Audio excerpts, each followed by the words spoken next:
PMT, which is served from 10 to 10:30, but that will depend on the timetable. We have lunch that is served at 1, and also we have the PMT that also is served at from 4. So all our meals, we are taking them from the tent. That's our dining area, just behind this auditorium. In terms of water, we are serving water with refillable bottles. So all of them, they are there. You just can pick one. Come with it at where you are sitting, and also feel free while you are going to the breakout room, just grab a bottle and have it there. Once you finish, you can just leave it there, then it will be picked. But for those who are here, we still have some empty crates. Once it's done, you can just return it there. In terms of photos, we are having a live stream that is going on, and also we have some photos that are being taken. But it's always good in terms of data privacy to ensure that we also seek consent. Yesterday I referred our participant to a very beautiful notice that is up here, which says photography and videography notice. By participating and being present during event held in this venue, you give Strathmore University the right to use images taken of you for the brand awareness. But we do recognize that there might be different reservation in terms of this, and for anyone with reservation about their image being used, then I'll direct that to Dr. Irene just to register that, so that can be handled. Very important.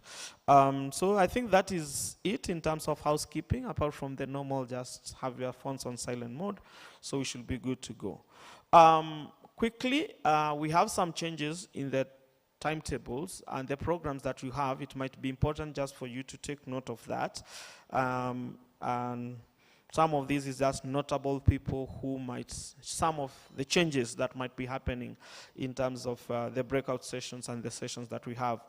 So for the first session, which is 8:30 to 10:30, which was breakout room, in terms of breakout room number 2, one of the panelists who was supposed to be Moses Kenya will not be coming, but in his place, Engineer Kiema will be the one who will be among the panelists.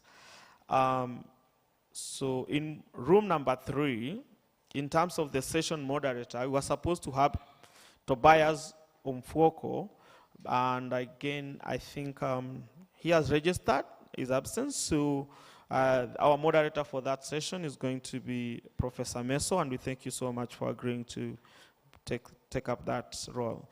In terms of the panelists, the panelist from Disability Council, that will be Leonard, and the panelist from the Ministry of Education, still on breakout room number 3, session 1, Minister of Education, that will be Lydia. No other major changes which I might mention, but just to let you know that we have a session at 2 to 3:15 p.m., which is plenary discussion, and this will be group reporting from what was discussed. And it's important to note also we'll have 7 people who will be as our panelists here to just give highlights from those group discussion, and that will be Dr. Chanda, Dr. Oyaya. We'll also have Caro Kerubo, Patricia Luch, Patrick Alube, Ken Musumba, and Caro Mugongo. That's it for now, but also to note that also today we are expecting in the afternoon, the PS, Engineer Festus Ngeno, will be joining us in the afternoon. I think it's quite important just to take note of that, and once he's here, we shall be able to also get his remarks, and also he'll be the one who will be doing the closing remarks. So without further ado, I want to welcome Dr. Irene to take us through the recap and the highlight of yesterday, if you allow me. Thank you, and karibu, Dr.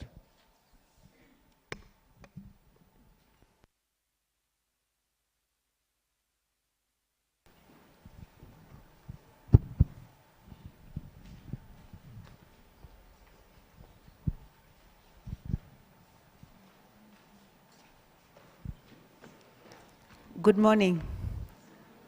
Good morning. Thank you very much, Mr. MC. And it's a pleasure to be here and to give you a recap of yesterday's deliberations. As the MC said, my name is Dr. Irene Gunjiri.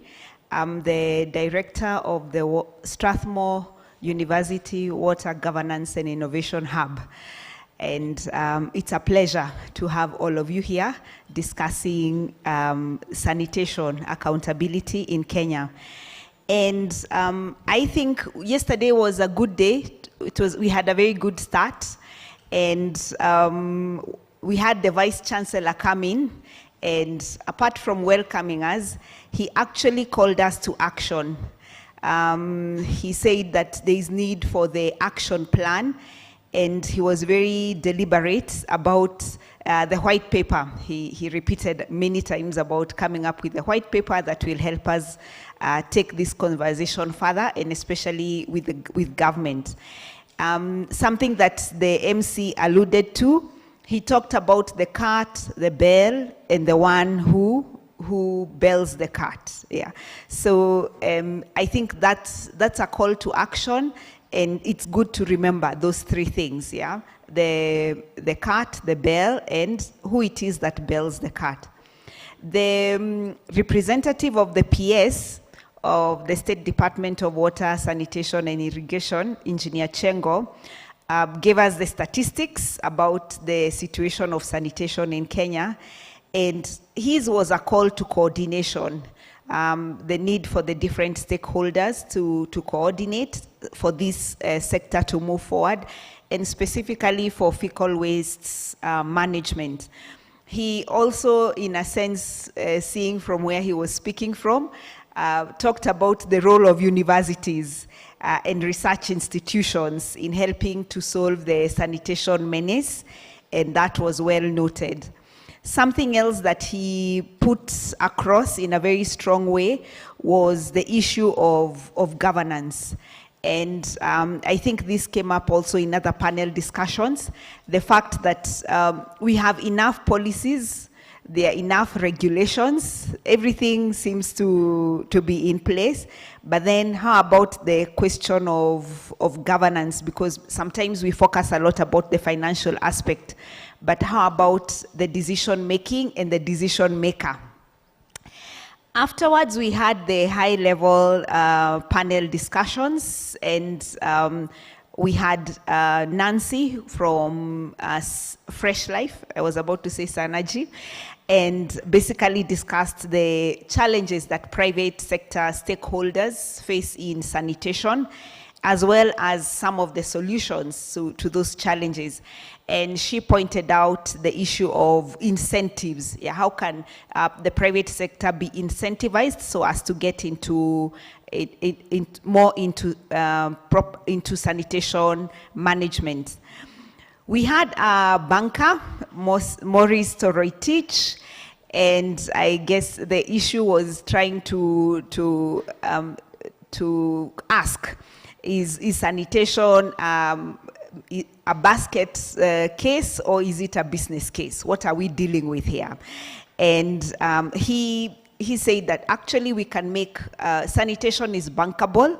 The issue is that there needs to be education, so with banks, to demonstrate the bankability of sanitation, yeah. So to engage people financially so that they understand that this thing can actually work, and we can have business models for it.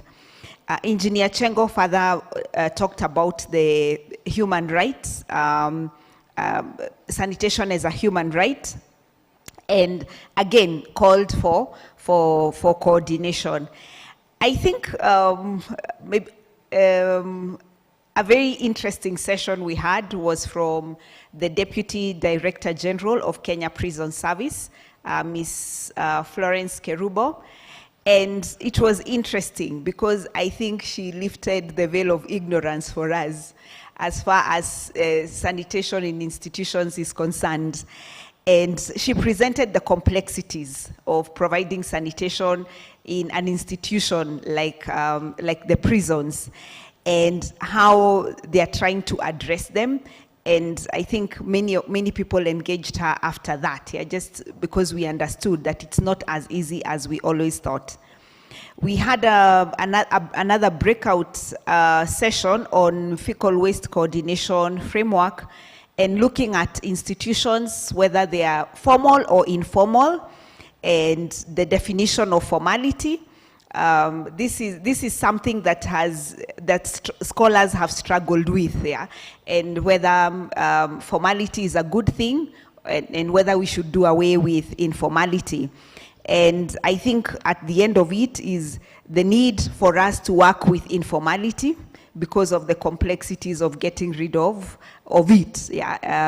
And actually, when we look at situations, government actually works with informality. So maybe it's time for us to be comfortable with the concept of informality, while and maybe try to look for structures of working with it, as opposed to trying to eliminate it, as it brings a lot of resentment. The formalization process could bring challenges with it, but that's an ongoing discussion. Next was to look at the surveillance along the sanitation service chain. And I think one of the issues that came up was that the challenge of sanitation is not so much about technology or capacity, but it's about commitment. And because we have very knowledgeable people in this particular country, but then the commitment of the different stakeholders, commitment to different partnerships, commitment that will bring discipline, that makes, that leads to little need for oversight. And I think there is a question that was left there of the role of professionals in pushing the agenda forward. So we talk about political will, which is excellent, but how about professional will? And if professionals, and that is who we are here, are so driven, is it possible for us to look for ways and mechanisms of engaging the politicians so that we have a win-win case? So that is something for us to engage with and to think about.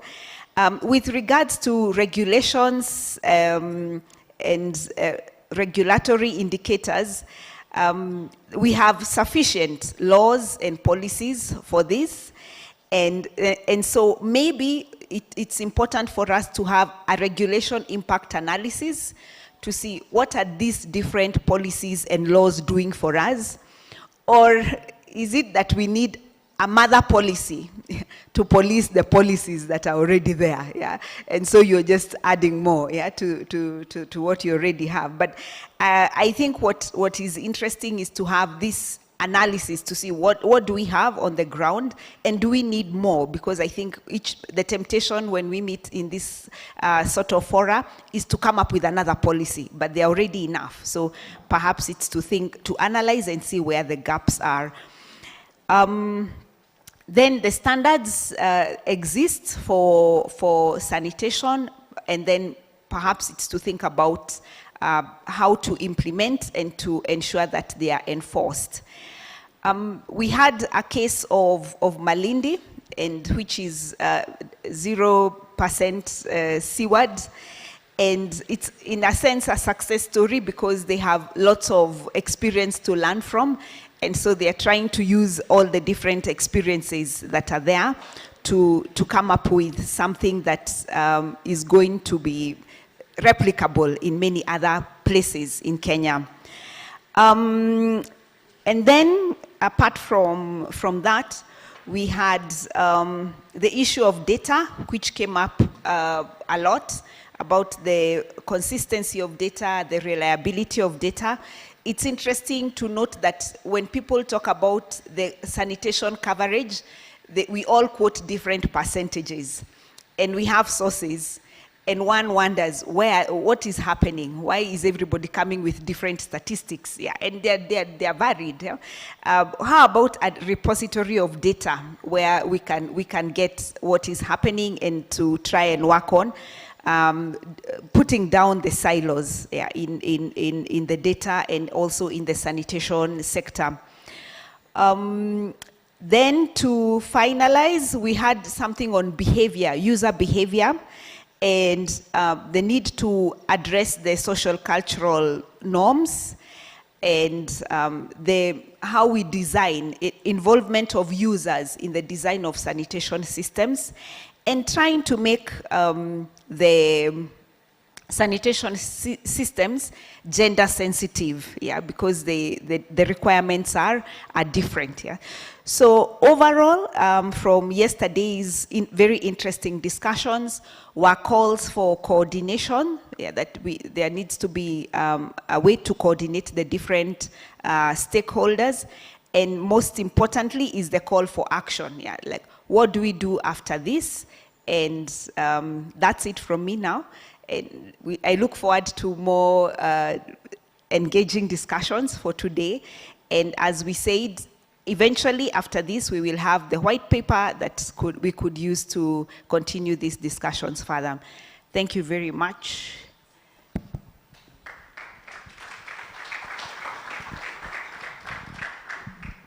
Thank you so much. And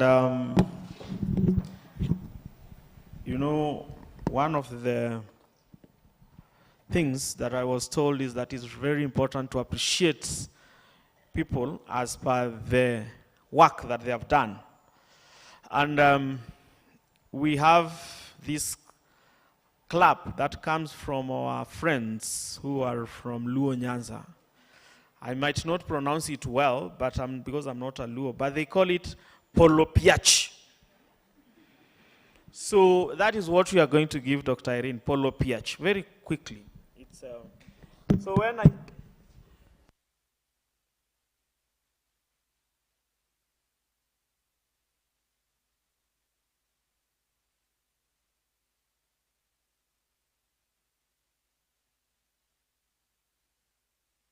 Thank you so much. So we really need to move, quite fast into groups. Today is the second and the last day, and I know people who really want to ensure that they leave early because some of you might be traveling. So what I'm going to do now is I'm going to introduce the breakout room moderators, and after that, just as we did yesterday, we are going now to start choosing the rooms that you'll want to go so that we can have those conversations.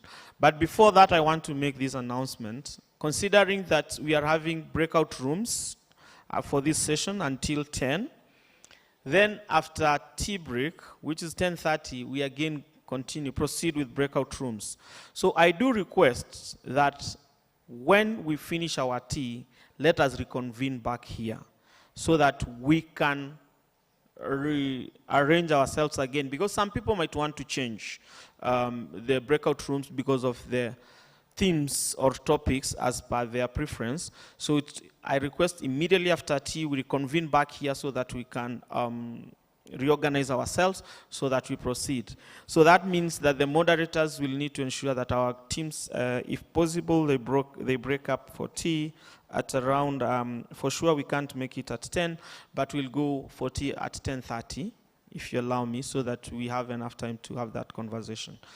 So, I requested some ushers to have some mics, because for today we are going to have a different way on how we are going to have to understand better our session moderators. So it will be them now telling us who they are. So breakout room number 1 for this morning session, the theme will be procedures and processes in adoption of fecal waste management innovation. And that session, the session moderator will be Anthony Abungo. So Anthony, where are you? So can we have, sometimes you really need to give people an opportunity to say who they are and introduce themselves.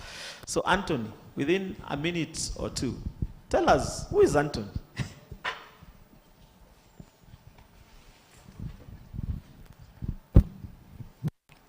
Thank you, Bwana MC. Ladies and gentlemen, good morning. My name is Anthony Ambugo. Anthony Ambugo works for Water and Sanitation Providers Association. Initially, we were water services, but we have gotten the nod from the Registrar of Societies. So henceforth, we are no longer Water Services Providers Association, but we are Water and Sanitation Providers Association of Kenya. So we have retained our acronym WASPA because that is what is known. And I've been in the water space for at least a decade, 6 years, 3 months working as a managing director of 2 utilities in the Republic, in this Republic. And this is my 6th year as the Chief Executive Officer of WASPA. I have a lot of passion in water governance. Thank you. Wow, thank you so much. I think good clap, another round of clap for Anthony, thank you. For breakout room number 2, which the theme for discussion will be performance measurement. Our moderator for that session will be none other than Alex Manyasi. Alex? Here. No, she was expecting someone in a suit. Yes. So my name is Alex Manyas. I'm not very good at introducing myself. That's also part of the problem. I work for APHRC. APHRC is the African Population and Health Research Center. And my responsibility there is literally policy and advocacy, making sure that I serve the people of Kenya by making the environment much better to make the services more accessible. I also support other countries, but for purposes of this meeting, I'll stop there. Thank you. Thank you so much, Alex. That's good enough. And for breakout session number 3, whereby the discussion will be around sanitation for vulnerable groups, we are going to have our session moderator, Professor Meso. Thank you. Good morning. My name is James, Professor Engineer James Meso Raude. I don't like the salutations normally, so when we meet anywhere, please call me Manjemo. Don't bother about the salutations. I'm a staff of Jomo Kenyatta University of Agriculture and Technology, Department of Soil, Water and Environmental Engineering, School of Biosystems and Environmental Engineering, College of Engineering and Technology. Do I continue? I'm also a consultant. I'm a partner with Rhines Engineering Services Limited. We are based in Mlolongo. Do I continue? I'm an EIA lead expert. I'm very passionate about water and sanitation, specifically sanitation. I did the first dry toilet way back in 2008, somewhere in Nakuru. Currently, I'm honored to be the coordinator of a program that JQuat is offering, the MSc Sanitation, that is supported by Bill and Melinda Gates Foundation through IHE Delft. Now, from yesterday's session, you'll allow me to be very generous with information. From yesterday's session, unfortunately, I was not here. From yesterday's session, there was, from the recap, I picked out a very, very important item that you should include in the white paper. And that is on the role of universities and research institutions to come up with solutions to sanitation, right? That is what I'm already doing by coordinating the MSc Sanitation program. Over and above that, I also teach in various universities, Egerton, Mary University, and in Algeria. So, karibuni. Thank you. when I grow up. So thank you so much. We are now going to split into different breakout rooms. So as we did yesterday, group number one, breakout room number one is this one. So for those who are interested in that topic, will remain here. But for those who are interested in breakout room number two, our usher for group number two is, lift up your hand there. So anybody interested in joining breakout room number two? Can we start? We can join our usher there to guide us. We'll first start with group number two alone.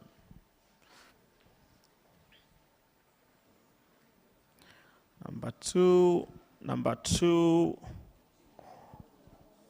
Group.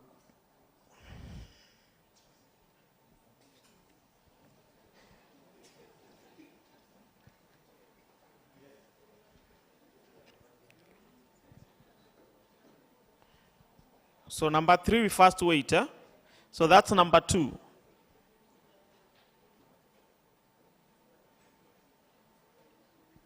Okay. The usher for group number three. So number three, sanitation for vulnerable groups. Who are interested in breakout room number three? The usher is there. Lift your hand. We can start joining the usher. And the moderators also, you can join your respective breakout rooms.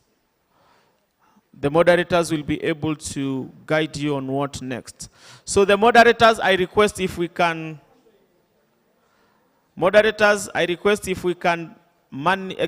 exactly at 10:30, if we can have the groups come for tea.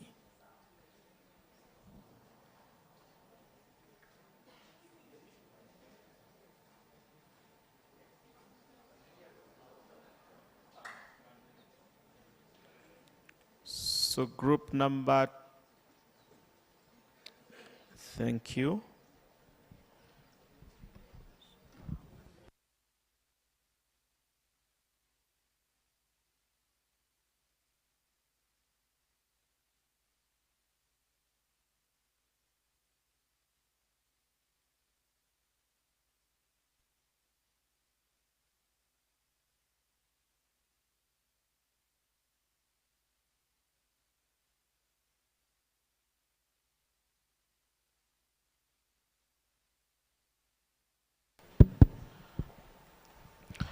So, as I can see, we still have some movements.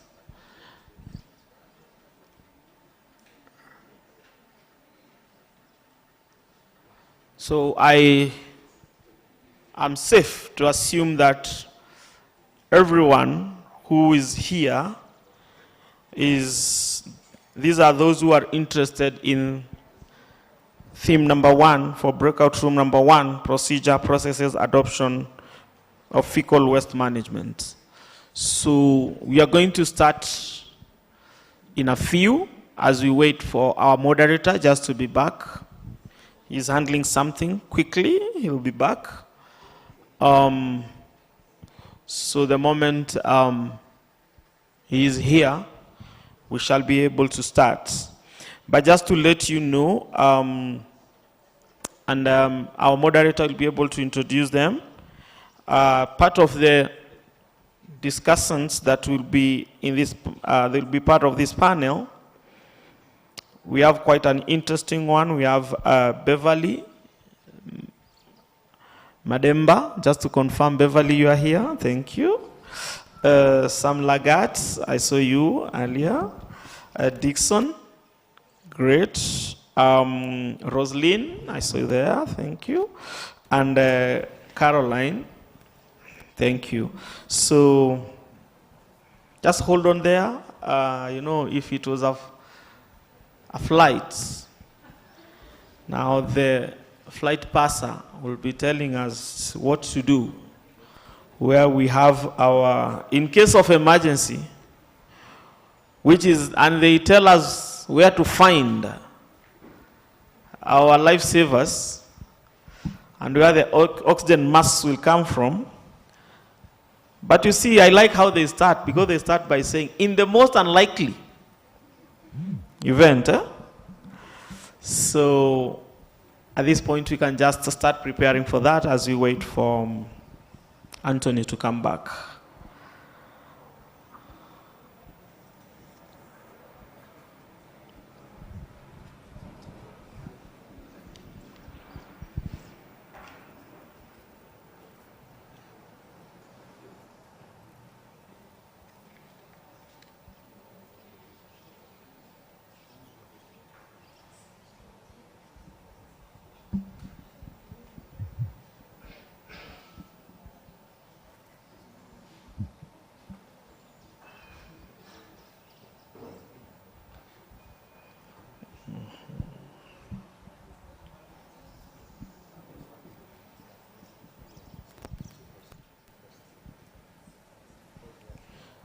So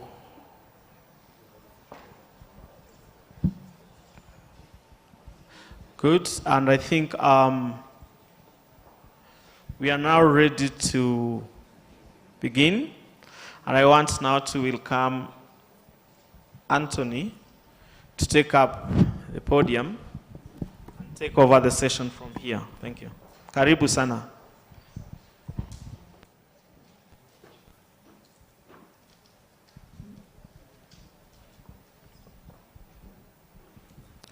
Thank you, Bwana MC.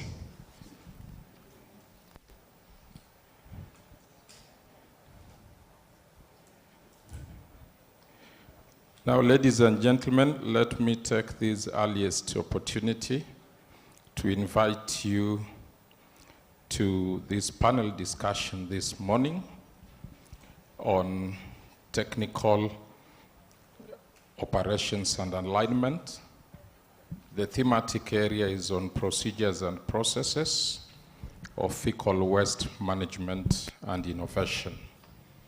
And as a student of governance, when you start talking about processes, you're talking about procedures, you're talking about systems, you're just talking purely about governance. So without much ado, allow me to invite the panelists to the podium. I'll start with Beverly Mademba, who is a project management specialist on WASH at USID. Let's put our hands together for Beverly as she comes.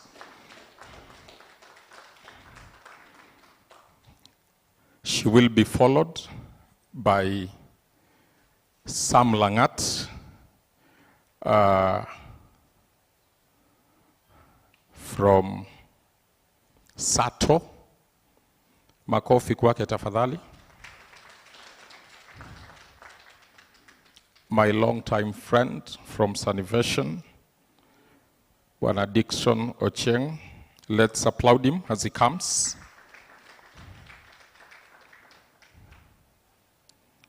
The Deputy Chief of Party at Western Kenya Sanitation Project, Roslyn Okwiri. Let's put our hands for Roslyn. Thank you.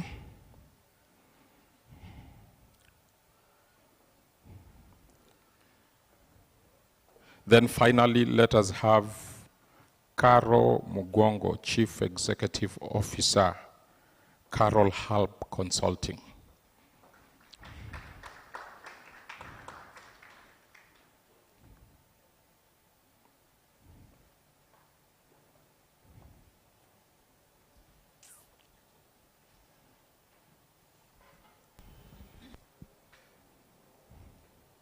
I can see the MC is very generous, and he has a seat for me. Thank you very much.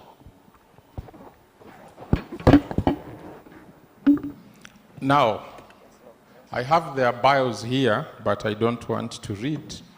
I just want to give each one of them 60 seconds to introduce themselves. I don't know if I have I have microphones. Kindly, we can start from, okay. So I've been told we go to a commercial break, a little bit, for some adjustments to be made. But this is a very, very important session. As the arrangement is being done, I'll have the liberty to reintroduce myself. Anthony Ambugo is my name. And I said I have a lot of passion for water and sanitation governance. It is alluded, and there are a number of institutions across the globe that have said the water crisis is not a crisis of water itself, because you have to link water with sanitation. It's a crisis of governance. So if you are able to fix governance, the processes, the systems, procedures under which these institutions that provide water and sanitation services, then you are able to fix the problem of governance. So that was a commercial break. Please go ahead and introduce yourself. Good morning, everyone. My names are Caro Gatweri Mugongo. I'm a consultant. I work for Caro Hub Consulting Limited.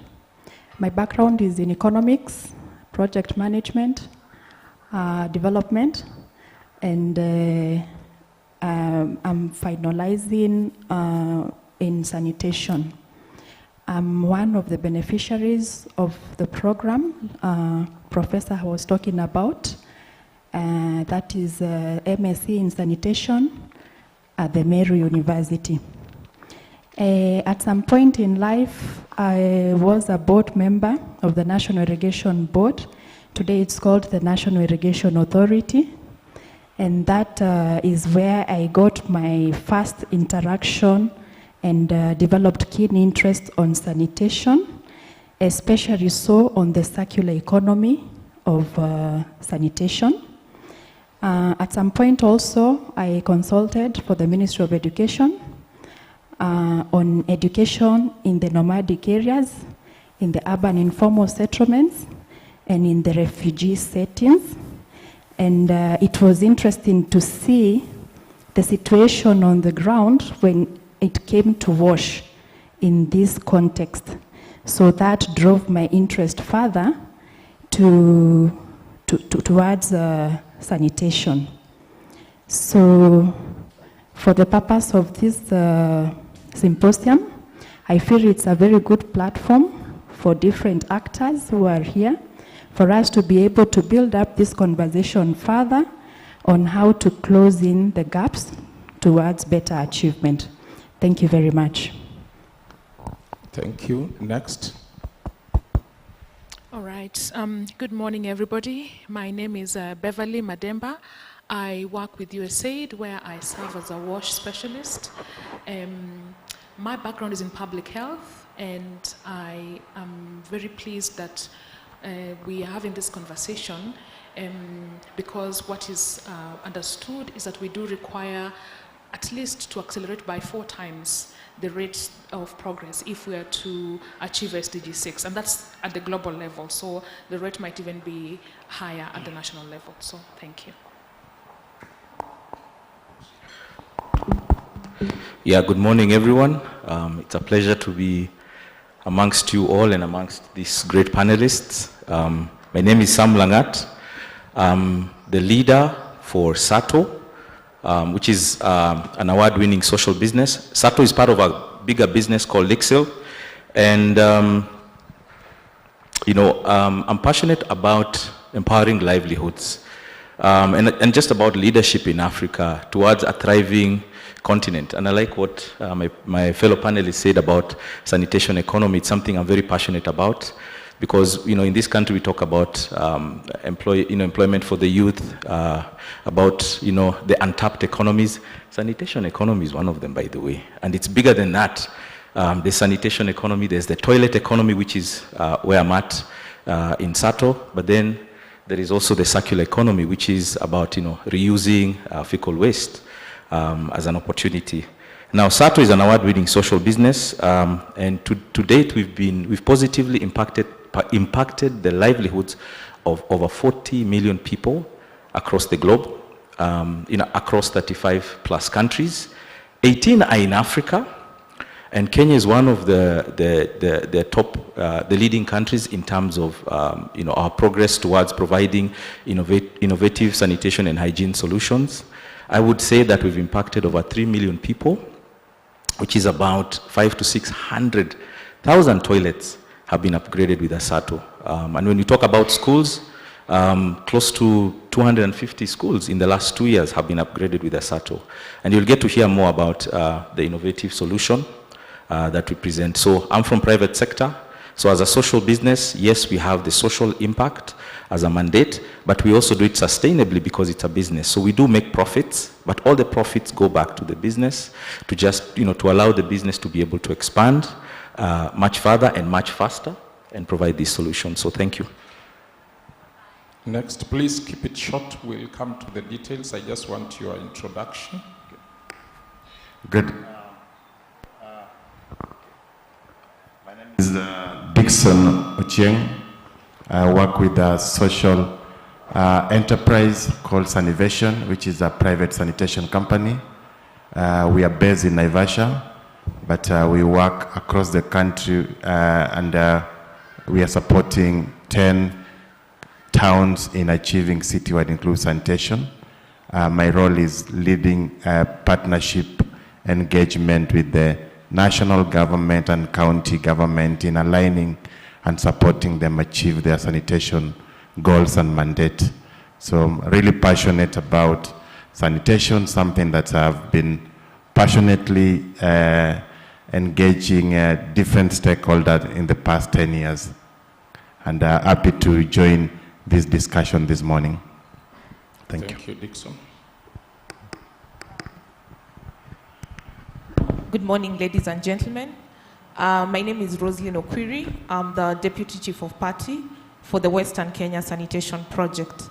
I lead the market facilitation team within the project, where we implement through a system strengthening approach to build sustainable sanitation markets.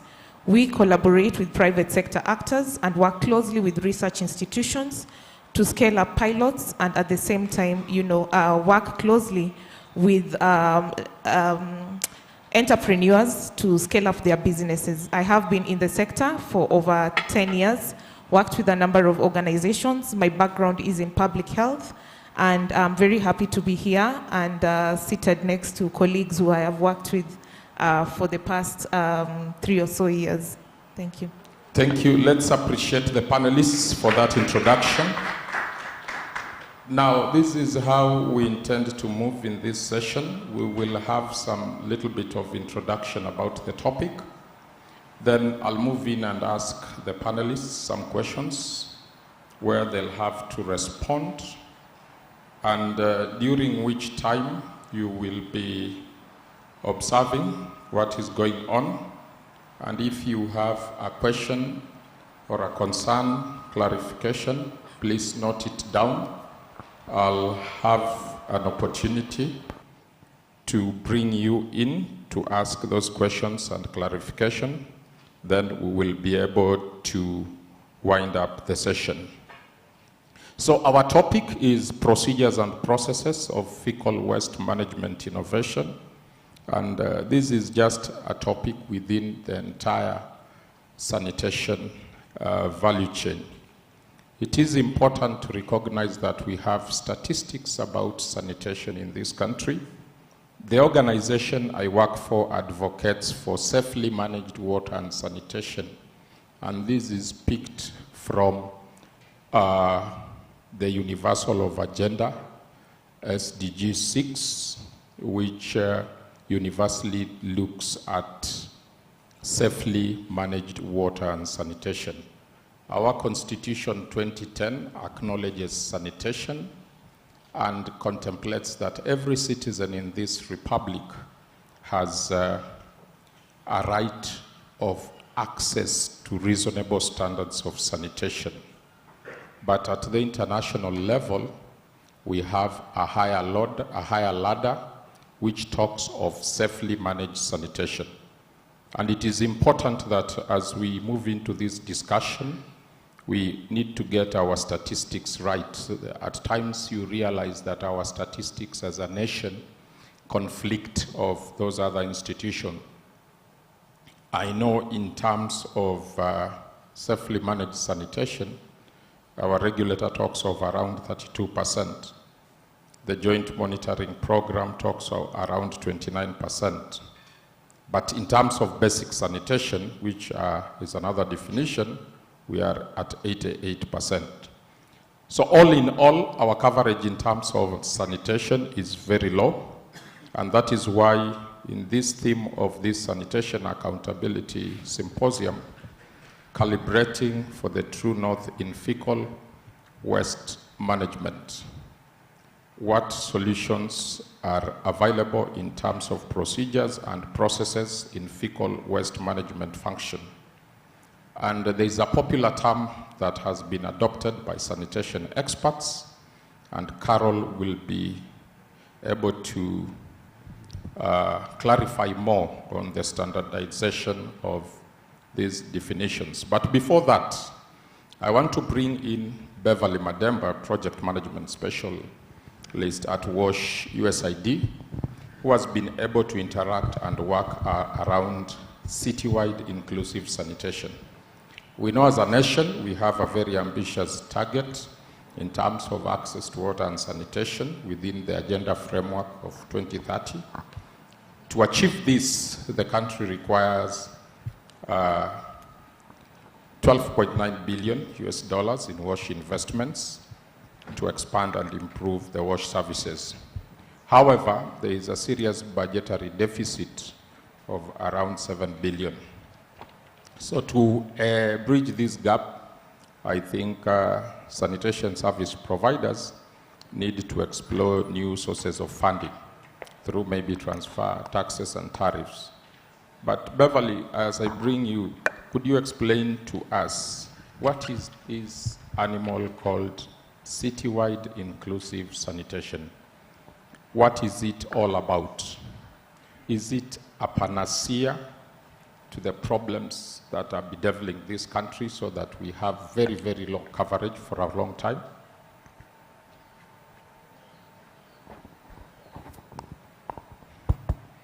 Right, thank you so much, Anthony.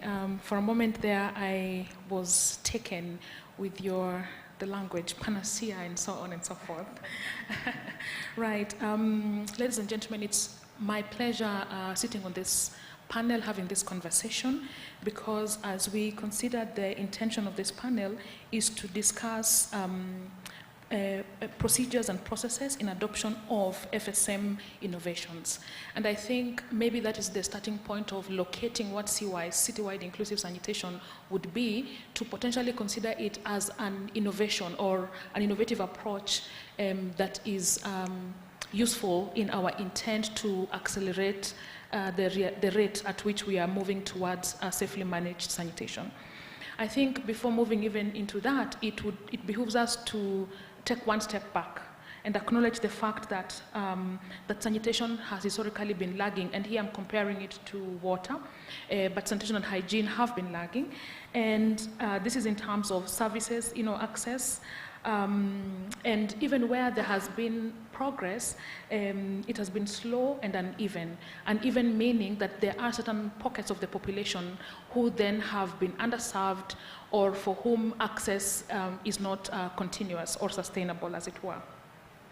Additionally, the challenge of sanitation has been exacerbated by other factors. We're thinking climate change coming in, for example, in that now it's there's a pushback in terms of the technology that we are adopting to reflect climate change realities. It is known now that FSM technologies or human waste is contributing, in fact, the highest contributor to anthropogenic methane emissions, just to mention the issue on climate change. Additionally, the rapid population growth, rapid urbanization also is exacerbating the challenge of sanitation, and the recognition that historically sanitation has received relatively less investment compared to water and others, despite infrastructure for sanitation actually being quite costly and requiring significant investment. As I had mentioned earlier when I was introducing myself, the JMP report does acknowledge that we need at least 4 times acceleration of the rate at which we are progressing at a global level. But we are aware that at the national level, even taking into account the statistics you've just mentioned, there is significant disparities, which therefore means different pockets of the population require even faster rate than times 4 to reach SDG 6.2. So this then brings us to the conversation around CWISE. And for me, it's not only about citywide inclusive sanitation strategy as a strategy, but to think more about area-wide approaches. It is an area-wide approach, much like county-wide inclusive sanitation strategy would also be an approach. And I know the focus on citywide comes in because we're thinking about the urban spaces, but I invite you, even as you continue thinking through this conversation and or preparing the white paper, I'm inviting us to think more about it as an area-wide approach. And of course, the intention is to have safely managed sanitation along the entire sanitation service and value chain, and to also think about effective resource recovery and reuse, and delivering technological solutions and approaches. This is essentially what citywide inclusive sanitation calls for. More than that, it can become, it's easier to think about it only from the service provision element, but I invite you to consider CWISE also from a variety of angles. It is, yes, about service provision, but in service provision, it's not just looking at seaward service provision. It is inviting us to look at seaward service provision, non-seaward service provision, and again, to reiterate, thinking about different technological approaches. And I'm happy that Sanivation and Lixil are here, and other partners. Yesterday, we also had Synergy to bring into the conversation all these different technological solutions. But more than that, it also brings into conversation the aspects of enabling environment. And I know, Anthony, you mentioned earlier about issues of governance, but CWISE does require us to also think about the enabling environment. We are in a space now, for those who've been working in the sanitation space, compared to maybe 10, 15 years ago, right now we're in a space where we have a very robust policy enabling environment. There is a plethora of policies, of strategies, and even more, now we even have, led of course by the Ministry of Water on this regard, NAWASIP, the National Water and Sanitation Investment Plan, which even as Engineer Chengo alluded to yesterday, clearly outlines the intentions, how much, the investments that are required, what should, and also the welcoming into the space of applying non-seaward sanitation as part of the solution. So my intention here is to indicate that CWISE requires consideration of both the service provision, the consideration of the enabling environment, which then also needs us to think about financing. I know you spoke about the multiple sources of financing.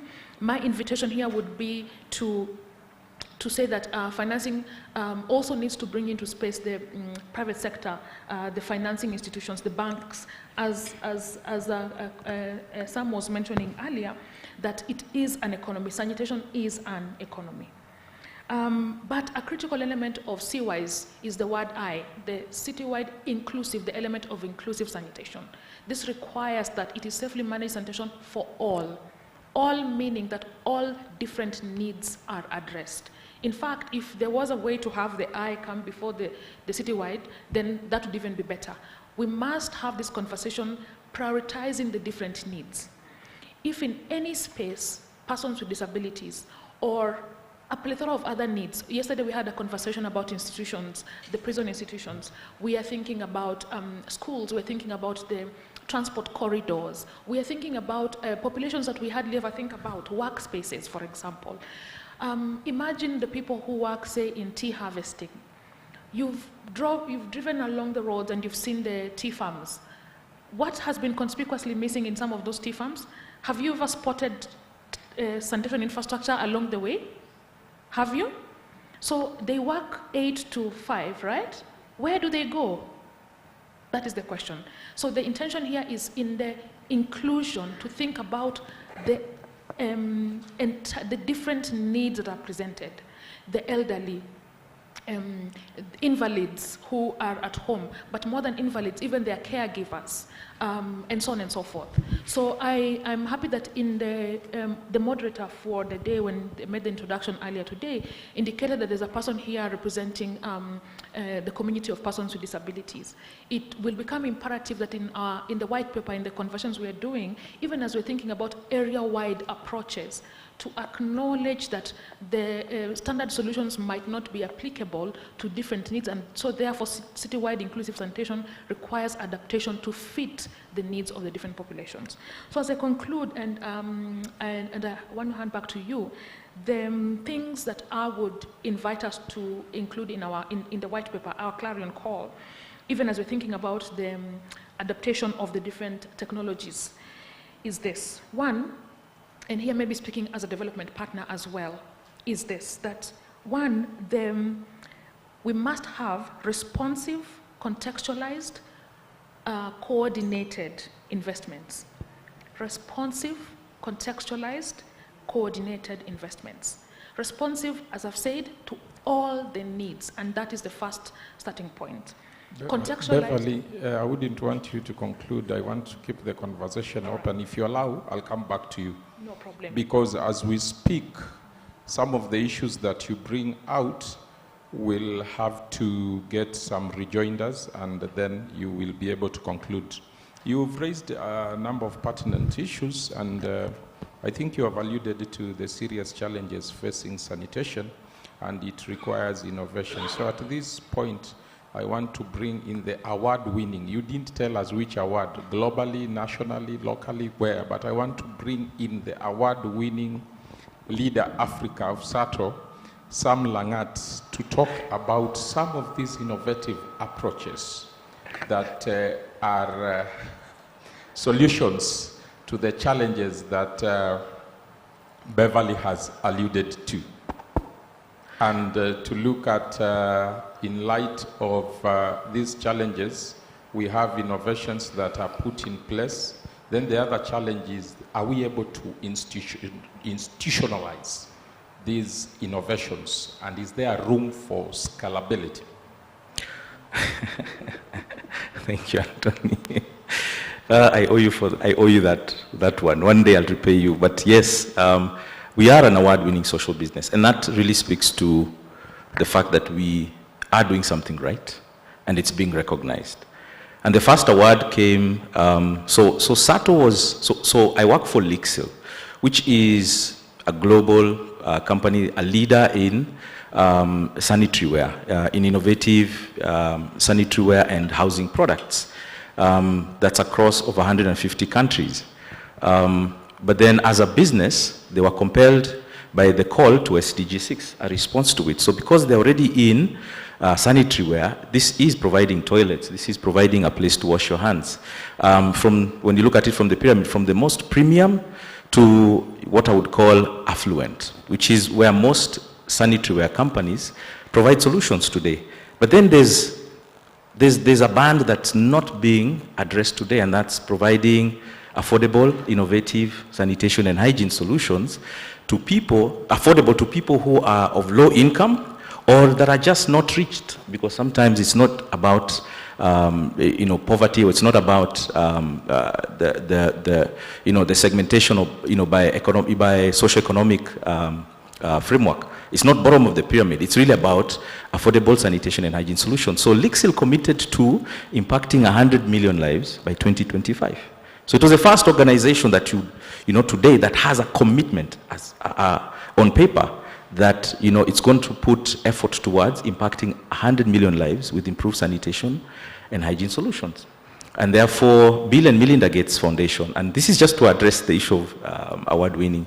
Bill and Melinda Gates Foundation had this call to reinvent the toilet.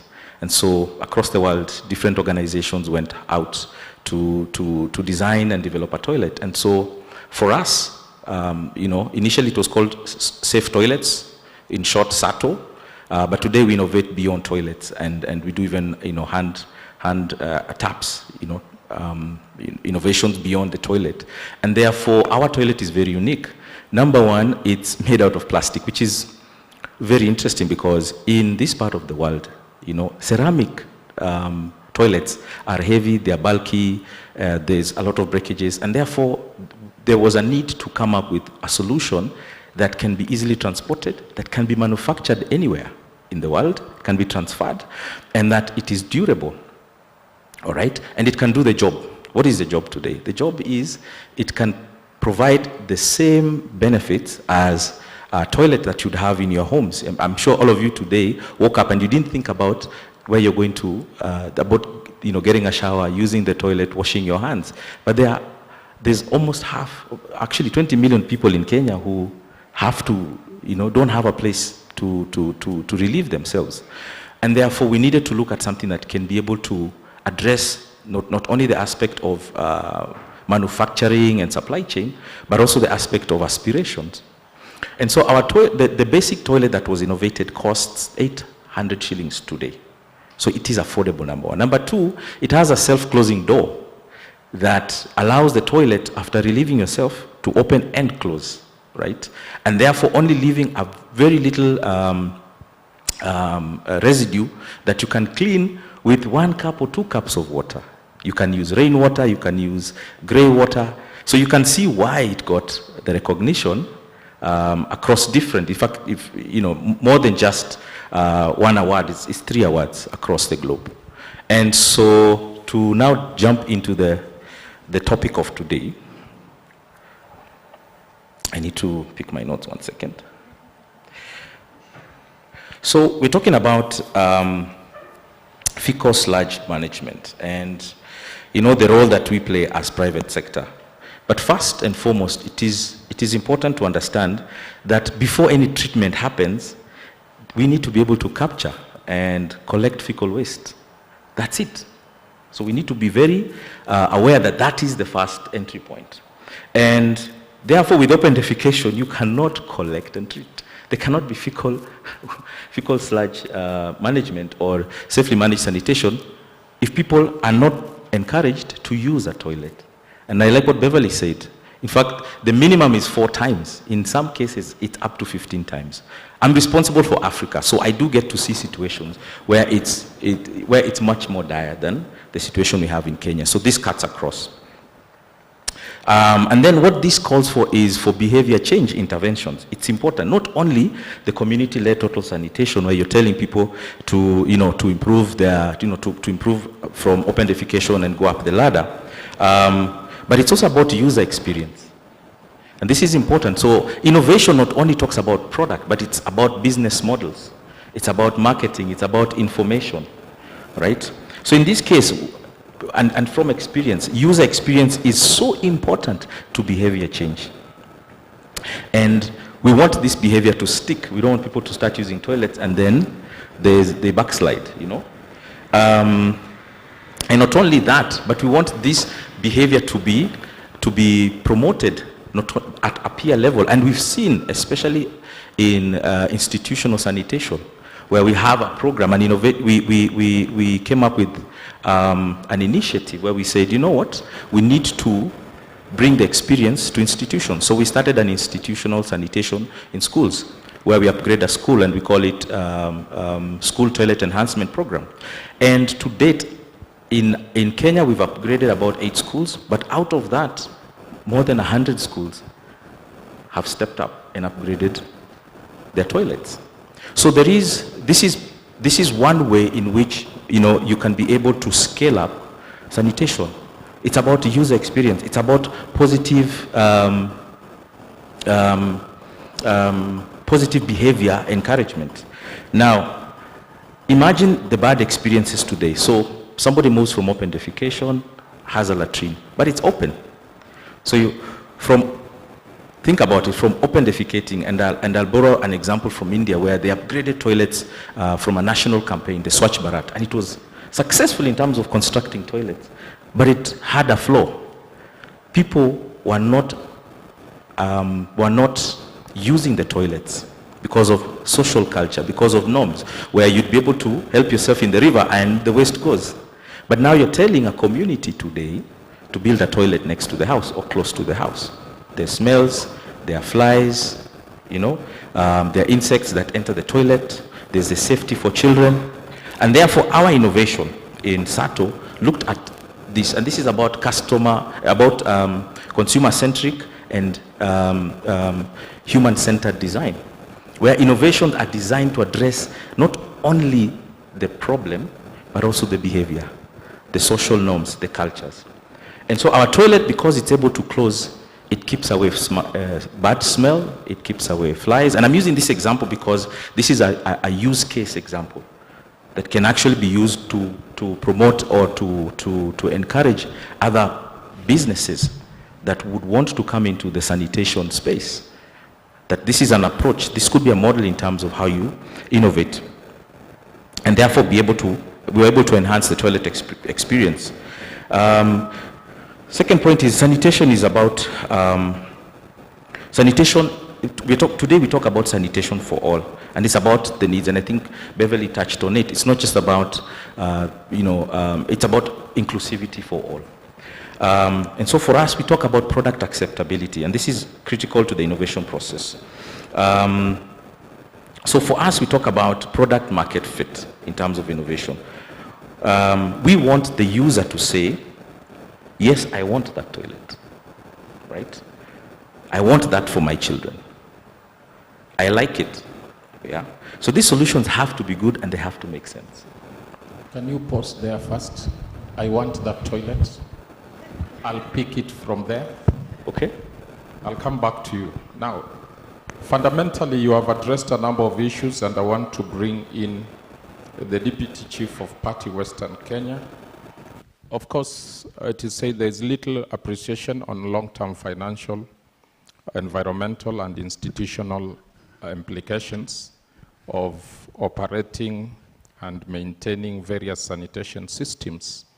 And Bwana Langat has brought it very important from the first point of the entire value chain. We talk of capture or containment or collection before we move. And he has also talked of affordability of these sanitation innovations being a challenge. How strong is our current sanitation service chain and system in terms of user needs? And he's saying, I need that toilet. So the user thing is coming. I'll still come back to you. See, it's related. So let me bring in Okwiri to talk to that. And also, have we captured the geosocial, cultural, and economic context of our system as you talk also of behavior? Yes, thank you very much for that. And I'll begin by saying that the current sanitation system is not as strong as we would want it to be. There is progress that we have made in terms of the innovations. However, when it comes to the user needs, there is increasing demand for improved sanitation services. However, the type of demand we have is what we call latent demand. The consumers do not know where to access these products, where they exist, who are the people who offer these services. Those who know, either know just because there is an implementing partner, either promoting that product, or there's a private sector actor who is working within that region. So you'll find that you work in a county, but just in one section of the county, and so the other does not know what options exist. In terms of technology, I'm glad we have, the option of the SATO, which offers the power flash option to the users. But we have quite a number that are in the market. But in terms of having them institutionalized and available even beyond the period where, a project has introduced it, that does not exist. A good example is, for example, the Safi latrine. It's a toilet that, has the option of, pit emptying, so that you don't have to get into the hassle of, having to, break the interface of your toilet when you are doing the pit emptying. But this is a product that, is in the market, but it is yet to be scaled up. And this is where we require a lot of intersectoral collaboration and all stakeholders to just come in and promote the products that exist. In terms of institutionalizing, we have been working with TVETs, Technical Vocational and Educational Training Institutions. And from our interaction with them, even just in the masonry training that they have, they're not taught about toilet designs. And so we've been having consultative meetings with them as to how we can introduce such modules or topics into the existing masonry modules that are being offered within these institutions. Again, when it comes to the design, and I'm glad Beverly talked about inclusivity. Majority of the containment facilities that are being constructed, the issue of factoring in people living with disabilities always comes as an afterthought. It is not something that everyone thinks about when, they're constructing that facility. And that is where, constructing consumer-centered facilities comes in. And it needs to be thought through. I mean, any design that is brought into the market, that is the first aspect that needs to be looked at. In terms of affordability, in 2021, USAID actually conducted a market assessment in Western Kenya on the potential of, a market-based approach for sanitation and assessed the willingness to pay for improved sanitation services. Actually, 54% actually indicated that they're willing to pay for improved sanitation services. And this is something that, we need to put into consideration as we are implementing our sanitation products, so that we look at this holistically, especially looking at the market-based framework for sanitation, so that as we bring in the issue of access to finance and the products that you are bringing in, one thing we need to look at are the different segments of the population. So that whatever product you're bringing in, you need to be very clear as to which economic segment that product is responding to. We have the people who, will require sanitation facility and can quickly pay for that facility immediately, during the service provision. But there are those who require certain support in terms of accessing that facility.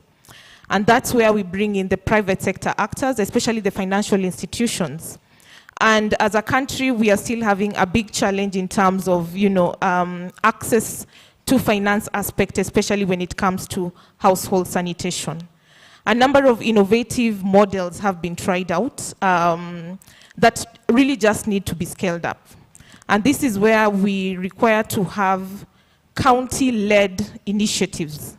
Even as projects or non-state actors are coming in, have the government at the forefront for ownership of the interventions that you're rolling out. So that beyond that project period and as you introduce these innovative aspects or innovative approaches, they can easily be scaled up even beyond that period and even financed. In terms of financing sanitation facilities, communities definitely require, I will not say subsidies, but require support in terms of either having part payments to be able to construct improved sanitation facilities. We realize, especially in the low-income settlements, majority of them actually share sanitation facilities, and so they are not even accessing basic sanitation services within these settings. And so there's still a lot that we need to do as a country, and so I'd say in terms of the user needs, we are not doing well as a country. Thank you very much. Let me bring in Dixon now that you have introduced the issue of government, and he deals with government relations. We know that fecal sludge is generated at the domestic level, and you have been involved with sanitation as a service. We are aware of the treatment facility that you've put in place within the county of Nakuru, and you are able to receive the FECAL sludge even from the domestic level. Kindly guide us in this business of sanitation as a service, where you are now using the FECAL waste, which poses at times environmental nuisance, because many utilities don't know what to do with it. And if it is not treated well, still it finds itself back in the environment, and it is a big pollutant again to the water systems, and it makes it expensive to treat. So this innovation, where you are able to bring in domestic FECAL sludge and also add another organic compound so that you come up with biomass fuel. Kindly take us through this innovation. Once again, thank you, and I'll try to be brief to try also to make people understand what we do. Basically, we are a waste to value company, where we see waste as a resource. And I just want to appreciate what my colleague Beverly said here, where we've come from in terms of sanitation. I think it's really good to see the discussion around sanitation going almost the same level as water. And I think this is something that has been growing into the sector, and is something that we as private sector, I think we're really proud to see, even from the government side, the commitment they have put. And maybe just to say what we do as a company, we partner with local governments and our primary customers, and our partners are the water utilities, who have the mandate of ensuring the communities around their service area live in environment that are safe, have safely managed sanitation. And we have partnerships across the country, and our key partners, if you may allow me to mention, is the Naivasha Water Company, which is where our headquarters is in Naivasha. Also, we have strong partnership with the Malindi Water, of which I know they shared their story yesterday, and also Kiwasco. Those are the towns that we are active projects, and also on the northern part of Kenya, we have operations in Wajir, Turkana, and some feasibility work in Embu, Gusii, and also Nyahururu. To say that once we have a partnership with the water utility, together we sit down to develop a citywide inclusive sanitation plan, looking at what do the utility want to achieve in the next 10 years or 15 years, what are the sanitation gaps, what are needed to address this sanitation gap in terms of priorities, immediate, medium, long-term solutions, and then we implement solutions that have been that are coming out from the community or from the utilities. We as Sanivation, we don't go to instill the solutions that we see have worked in other parts. So if we come to let's say Malindi, the solutions that I've implemented are the solutions that are going to solve the sanitation challenges of Malindi, based on the data and information that is collected through the citywide inclusive sanitation process. And once we have that, one of our core value that we provide is design, building, and operating waste-to-value treatment plans. These treatment plans are cheaper than the traditional wastewater treatment plans. These treatment plans are innovative in that they operate without requiring additional operation cost. So once we figure out where the capex for constructions comes from, which is also less than the one needed to lay the traditional waste treatment plants, we make sure that the waste that comes in is treated, combined with other agricultural products, and then we have another product in form of fuel, biofuel, that is the briquettes that we sell to industries, and that money recouped from the sales is now used to cover the operation cost of the plant. So that's what we do. We've seen that model now operational in Naivasha. In Malindi is about to start construction, and lucky that our partners were really active to the extent that they attracted public funding from World Bank to make sure the plant is constructed. And once that is open, and then we are also going to see the engagement in operation. And to see that, I think that is now what is really exciting is how can a private company partner with the public utility to solve a public problem. Because whatever we are doing is the mandate of the water utilities. We as private sector, we are coming to support. What we are bringing, first of all, is the innovation. What you are bringing is the expertise that is also lacking. What you are bringing is the business model that is really critical in solving sanitation. Because if you look at the traditional models of sanitation, you have the traditional wastewater treatment plant, which requires huge capex. Still, once you have it constructed, it will still require lots of operation costs and maintenance. And still, it is not going to ensure everybody in the community is solved. It's leaving out the on-site sanitation, which I think the private sector, not only sanitation, other private sector like Sanergy and even what SATO is doing is making sure the eye that Beverly was saying of inclusivity is really captured in the sanitation value chain, from containment across emptying, transportation, and also looking at not just disposal, but the aspect of reuse, which is making sure that there is no waste that is left. And Anthony, I think to say, like my experience in seeing the reception the private sector is receiving from the public or the government has been really positive. As I said, you can see now the mandate of sanitation is now fully or starting to fully getting embraced by the water utilities. Water utilities that were majorly known as water and sanitation, they are transforming into water and sewerage, they are transforming into water and sanitation. And that is really, I think from that name of just sanitation, is also accepting that our mandate is also on sanitation. When we were starting this discussion of sanitation, it was confusing to the water utilities because most of them could say, our mandate is not sanitation, we are water and sewerage.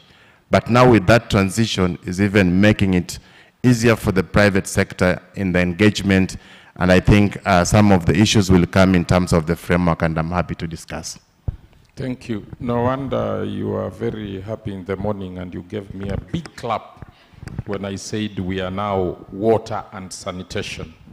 And already we have pronounced a statement to government that going forward, the acronym WSP should also be changed and follow Q to be water and sanitation providers, not water service providers. When we talk of WSPs, we should now talk of water and sanitation, because now we are giving a lot of traction, a lot of attention to sanitation, and it's good government has picked it up.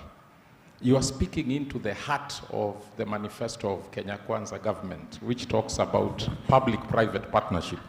The president of this great republic should hear this and consult Dixon, who is in charge of government relations, in solving some of these problems of sanitation. Now, thank you, Dixon. I want to bring in Caro, and this is by design because we are talking of standardization. I wanted, after everybody has talked, then we bring you. The sanitation field is dodged with stigma, taboos, and a lot of euphemism. We say poop, we say pee, which are obstacles to universal access to water and sanitation. How then Do we achieve standardization of processes and procedures, and also build expert consensus to elevate the dignity of sanitation? Thank you very much. All of us, depending on where we grew up in some communities somewhere that had some cultures, some traditions that over the time, knowingly or unknowingly, have influenced how we think and how we perceive our perceptions. Especially so when it comes to sanitation. We have several communities that have different taboos, different stigmas, different, they are sort of myths. But over time, they have an effect of the progress that we have in sanitation, to an extent that the innovations, the technologies that we are discussing here, at the back of our minds, we should really ask ourselves, it is for whom? Who is that? For whom? These products that and the innovations we are coming up with, who is going to use them? At the end of the day, it is the communities that we expect they are going to use these facilities.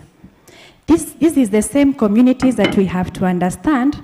Like some communities believe that the feces of the in-laws should not mix. So we can get some feedback already. You can see people are giggling because they resonate. At least you have such an interaction somewhere. Now, are we going to be building toilets for the father-in-law and the daughter-in-law?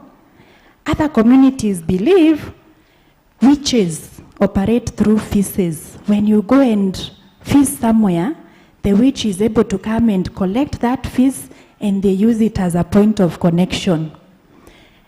As sanitation experts, we specifically came across this scenario somewhere where there was beautiful innovations of the UDDTs, and the community is wondering, now, how am I supposed to separate the urination and the matter? Can we call it the matter? Yes, the feces. How do we separate the two? Now that this technology is collecting the urine separately and is collecting the feces separately. So you find that we have very beautiful and well-thought innovations, but at the end of the day, if the community is not well involved in this, they will sort of feel like, no, now this one is not aligning with our beliefs and our traditions. So the conversation delves further and we see why we are even gendering sanitation. Why in schools are we having to separate the facilities for the girls and the facilities for the boys?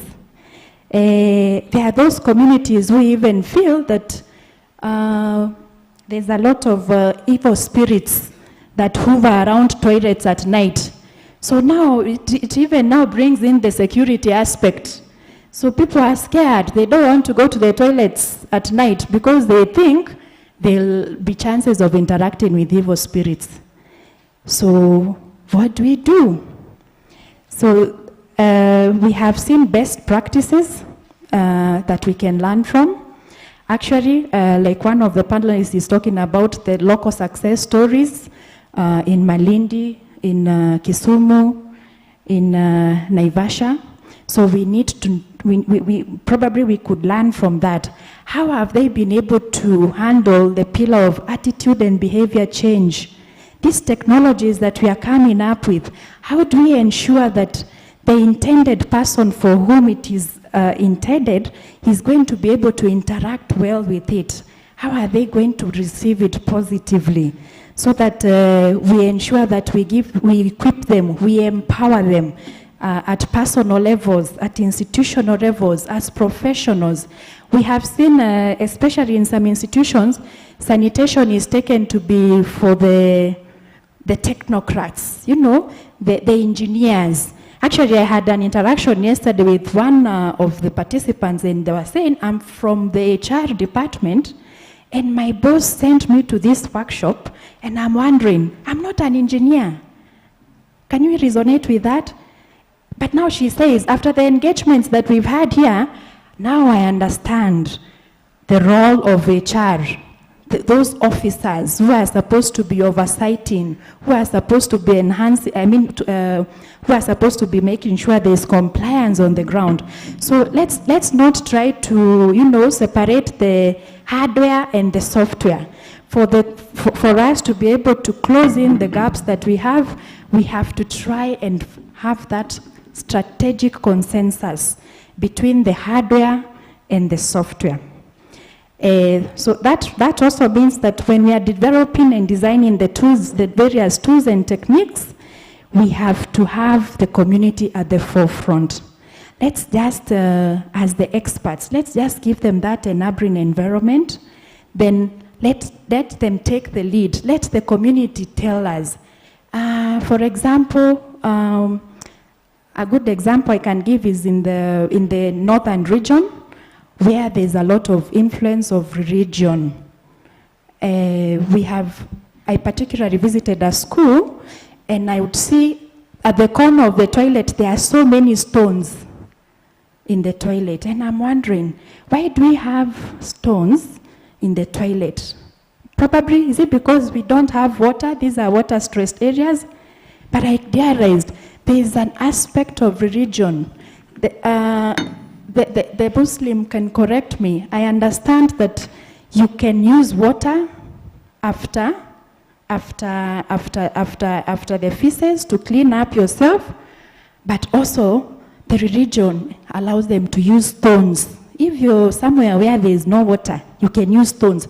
So you see, as that expert who is designing toilets in that area, you have to understand the background of this community so that now this, if I'm doing the UDDTs, so what option will you provide so that you try to widen the alternatives that these communities have? Now, we can also strongly talk about a strong enabling environment. This has been discussed. I'll not touch much on it when it comes to policy, the regulation framework, the strategies that we are embracing now when it comes to aggressive public participation. We are seeing the need for a lot of multi-sectoral approach because we have different stakeholders. When it comes to the aspect of cohesiveness, so we can see in this sanitation conversation, we require a lot of cohesiveness between the different actors that we have. We have the collaboration between the different ministries, like for our case, the Ministry of Water and the Ministry of Health. The national frameworks and protocols that we have in place should specifically and be more aligned towards pro-poor, so that we can see the conversation we are having.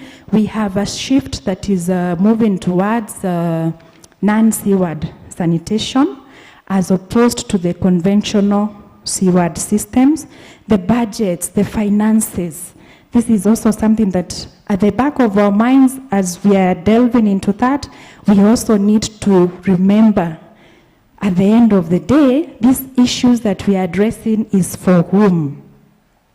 So a good example as I wrap up that we can learn from is the strategies that were employed or employed by the team that handled the coronavirus.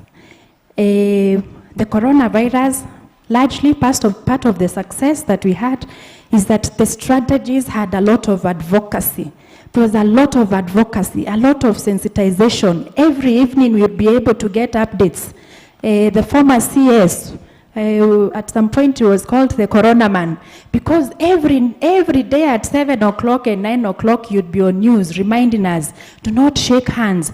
Can you imagine? This is a behavior that we've been used to ever since growing. It was difficult for us to accept not to shake hands. You'd wonder Beverly has not shaken my hand today. Is it like I'm in her wrong books or what? But innovations came. We were doing the the arm shake and the leg shake, and there was a lot of use of the face mask. These are things that we had not been used to, but for some time, we became accustomed to it. We understood if you're caught in town in a public office, you're not wearing a face mask, you're arrested. Conclude, because we are out of time. Yes, so at the end of it, at least back home, we can draw lessons from the virus and see that it is possible, as we also consider the sustainability of this approach. Thank you very much. Thank you very much. I know time is not our best ally. This is a very interesting discussion. If you've joined us, the session title is Technical Operations and Alignment, and our thematic area is Procedure, Processes of Fecal Waste Management and Innovation. And now, because of the interest of time, I can see we have exceeded our time limit, but I just want to bring in the General Assembly so that if there are any questions or query, we will have some statements coming from the panelists.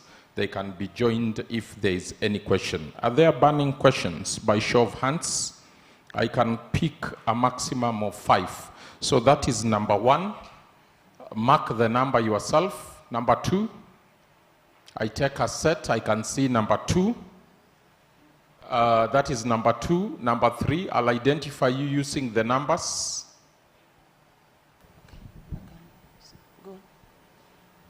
I'll tell you when to speak. Number 3. So we have 2 questions, and kindly, because of time, let's be brief, concise, precise, and to the point. And after the questions, I'll now bring in again the panelists. You can give your parting shots where I want that toilet, pick from there. And if there's any question, respond to it. So number 1, it's your time to speak. Good morning. I'm Caroline Umolo from Kisumu Water and Sanitation Company. My question goes to Roslyn. As you are promoting sanitation for all, have you considered street children, that is, I mean street families, if they are able to afford the sanitation services that are available for them? Thank you. Number 2, thank you for the short question. Good morning. I'm Kipkiri Elkana from Kiambu Water and Sanitation Company. I have 2 questions for Sam and Dixon. To start with, Dixon, you talked of innovations on site and the reuse of fecal waste, and you talked of Naivasha. My question is, how sustainable is the renovation or the reuse? Sustainable of the reuse of fecal waste. I understand the case of Naivasha, it stalled. They were using their fecal waste and stalled because of 1 or 2 reasons. So how is the sustainability? And the second question is, what are the modalities or to identify the counties or places to work with? Are you like, we are in this county, then we move so that we can get to more people as much as possible? So to Sam, my question is this: you talked of a plastic toilet over a ceramic. We understand, and I stand to be corrected from the health practitioners, bacteria or virus, their lifetime in plastic is more. So that we can not shift the problem from we are having a plastic for being portable, for being easy, and it can last long, but it can also it can pass disease, or it's contagious diseases. Thank you. Those are 3 questions. We start with you, Roslyn, on the street families, and you give also your parting shot. Thank you so much for that question, a tough one. But as a Western Kenya Sanitation Project, we work very closely with the county governments. And we are implementing a market-based sanitation project. So using the market-based approach where we equip entrepreneurs with skills on latrine construction and then connect them with businesses so that they can have scale up their businesses and ultimately also have sustainable businesses. In terms of the street families, I'm just not sure where actually they go to, but I would assume that they utilize the public, toilets. And in our collaboration with working with the county governments, if they can allocate or assign a particular area where the street families use, then we can work closely with them in terms of, one, connecting them with the entrepreneurs who offer these services to renovate and improve the facilities and ensure that, they put into consideration all the necessary requirements in terms of either a shower area or a bathroom setup. But in terms of, constructing a toilet for them, our approach does not, promote subsidies. And so we cannot do that for free, but we can work with the county government. So if they can offer some resources and then we either match some of those resources, then to address that challenge, then yes, that can be done. But we need to see some sort of investment or some investment from the county governments towards allocating sanitation services to these street families. So it is something that we will pick up moving forward to see that no one is left behind in terms of accessing these products. My parting shot is that we need to have a collaborative approach in terms of addressing sanitation. A lot has been done in the health sector. We are now picking up in the water sector. So we just need to come together and address these issues and scale up whatever innovations that we have, because a lot of research and development has gotten into the innovations that are currently available in the market. So we just need the government to take lead in prioritizing sanitation and especially the political wing so that we can have improved access to sanitation services. Thank you. Thank you.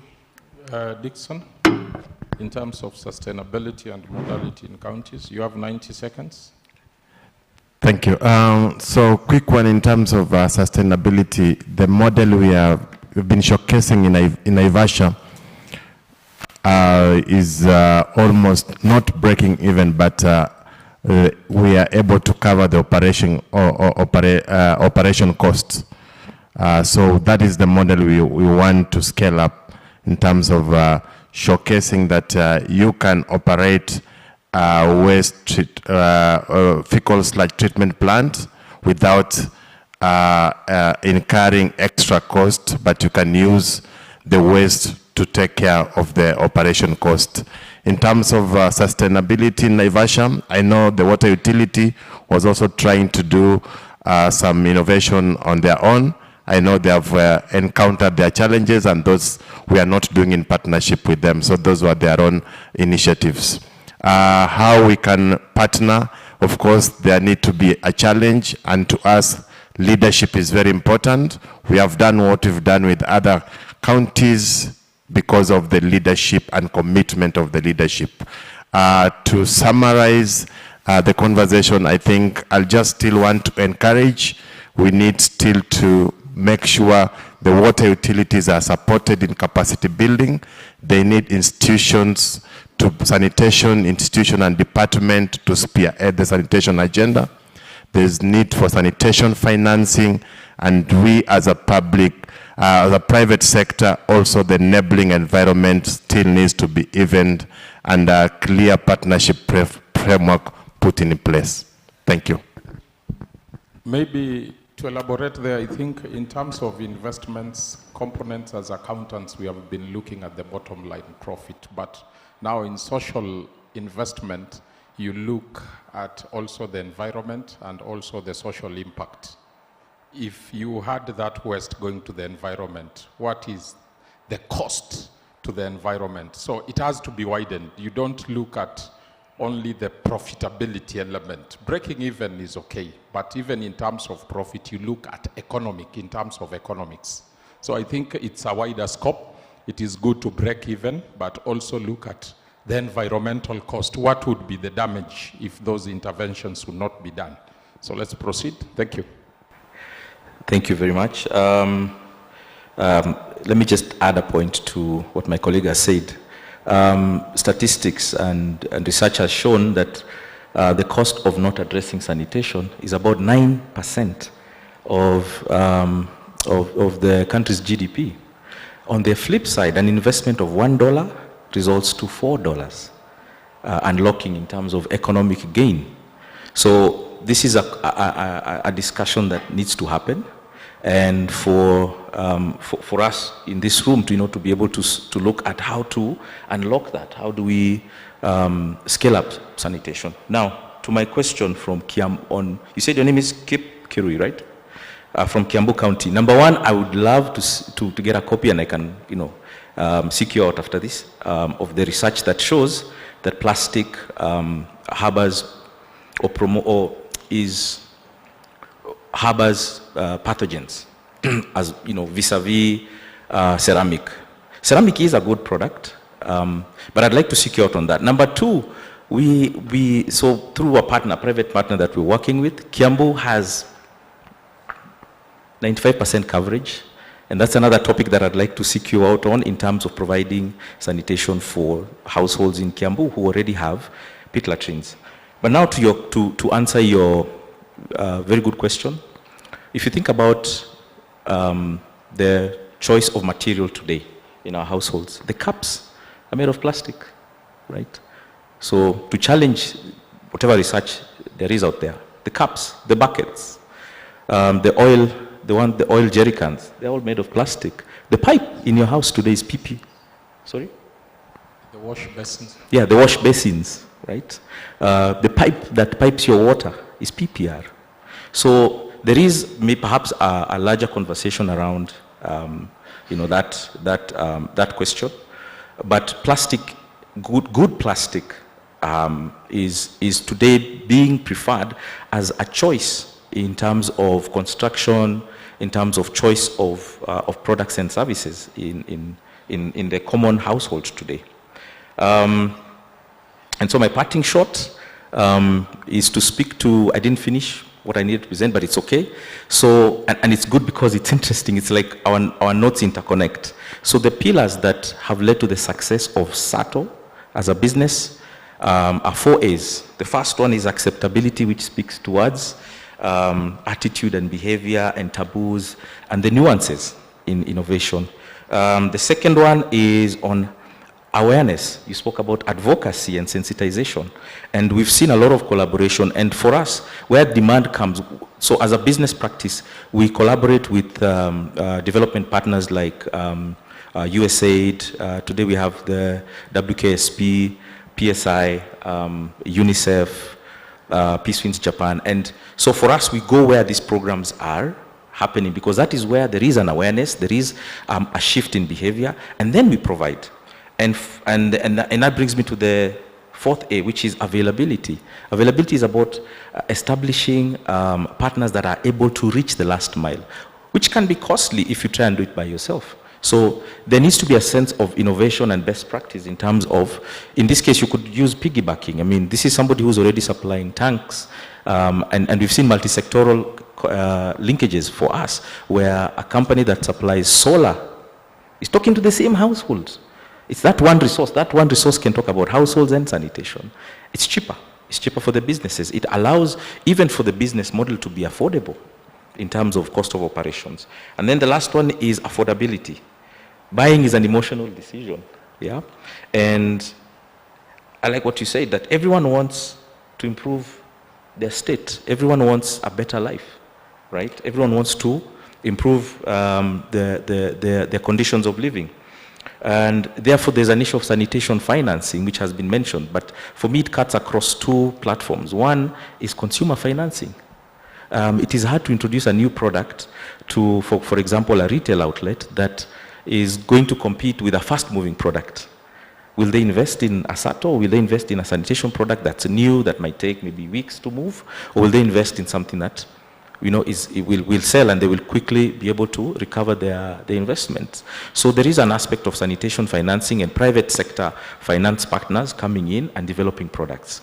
The last one within financing is consumer financing. I am sure that if not all of us, a good number of us have financing to buy something that improves their lives, whether it's a car, whether it's a house. So we need to have finance solutions for consumers, for households, that enables them to, you know, build a toilet, improve the toilet. And we've seen that. We've seen a couple of private sector players coming in, but I feel that there is more that can be done to unlock the ability to buy within the household. So the 4 A's: awareness, acceptability, in fact, in logical order: acceptability, awareness to know what these products are, and then availability, and then affordability. Thank you. Thank you.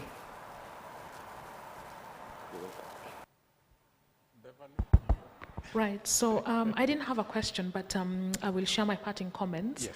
And the first is to say this. I know that some of you participated when USAID Kenya launched its country implementation plan, country action plan,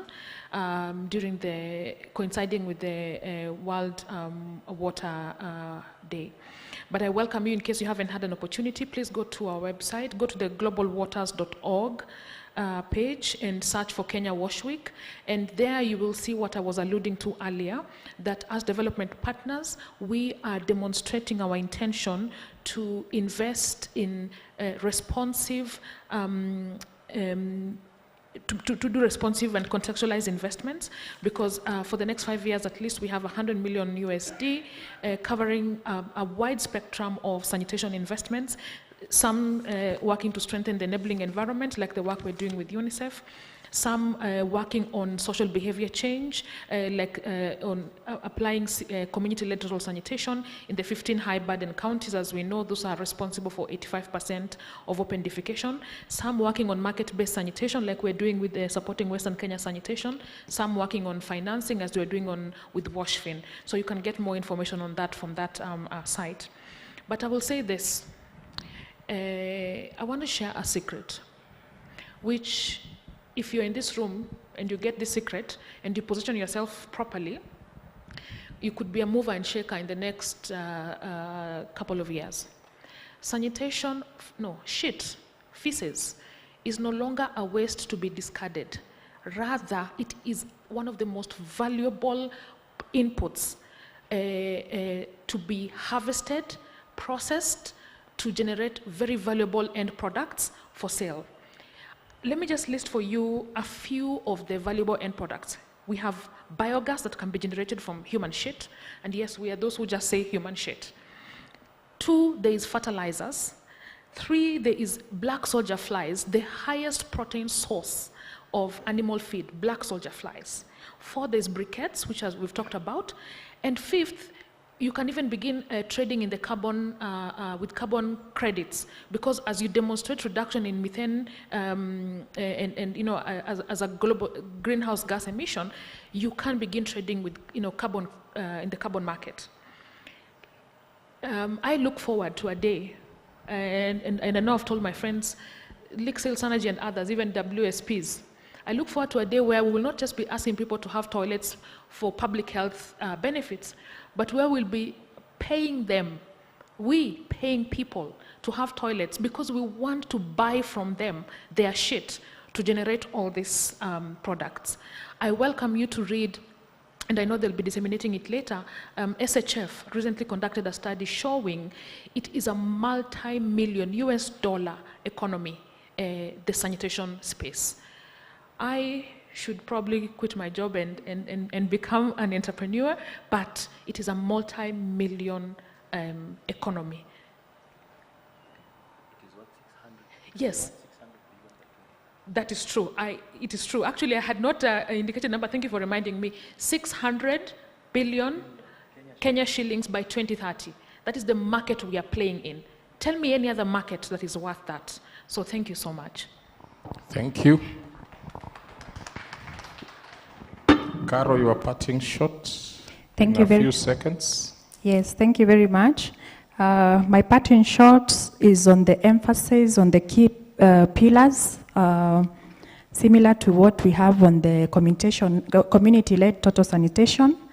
We need to strengthen our approaches when it comes to attitude and behavior change, tools and techniques in response to sanitation needs, and improve and strengthen the enabling environment. Especially so, we have to embrace approaches that are multi-sectoral based, multi-stakeholder, public-private partnerships, and aggressive and adequate consultation with the community as we empower them, and especially adapting the bottom-up approach. Thank you. Thank you. A round of applause to the panelists. I know time is not our best ally, but in a minute, I think a lot of issues have come out. From Beverly, her parting shot is, I need to be a mover and a shaker. I know that statistically, a healthy human being, I don't know the definition of a healthy human being, produces a ½ kilogram of shit every day. So it means that in future, which could be a few seconds, we will now be tracking our shit because it has value. But this time when you go to the toilet, you are not even interested to look at what you've done. But I think this is very, very, very good, and we have seen inclusivity is coming out strongly, and the area-wide approaches. So from SATO, you have summarized with the 4 A's. We are looking at the user experience. I want this toilet. I can track my shit. Then the issues of affordability, user experience. Okwiri talked of awareness lacking in many of sanitation options that are available and weak systems. We need to institutionalize and allow the government-led approach, especially at the county level. So we believe even some of these processes and procedure have to gain way into policy. If they gain way into policy, then institutionalization becomes easy. Dixon and Beverly have spoken the same language from waste to value, public-private partnerships. And I wanted just to capture the salient features. Caro enlightened us on the taboos that are there. I had a problem during a conference in September last year. I was looking for a toilet. I wanted to see the sign for gents and those ones for ladies. It was not there. It was in Europe. So you find men and women sharing the same toilet. Is it happening in our country? Those are the taboos. I know there is a lot about that. So she talked about hardware and software and also the issue of collaboration. Did I leave anyone out? I think in a nutshell, that is the summary. I want to thank the panelists for the insightful discussion, some of the mysteries that have been brought forward that we can be able to check and put them in practice if it works. The discussion was very educative, very informative, and that is why, Bwana MC, I didn't want to stop, because there is a lot of knowledge exchange that has taken place here. Kindly join me in appreciating the panelists as they move. Otherwise, thank you very much, and I want to believe that you all enjoyed this session. Thank you. So I've been told you wait a little bit, maybe there's a photo session or even what? You, even the moderator. So thank you so much. I know it was very interesting conversation. We have taken time. Actually, the other group is also coming.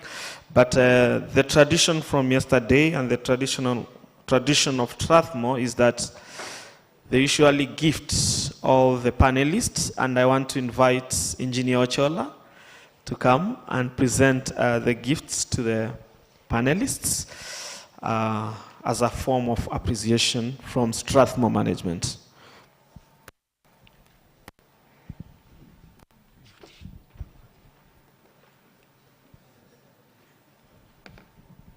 Let's start with the moderator. Thank you. There is a photo there. It's fine. Thank you. Next, Roslyn. Thank you. Next one.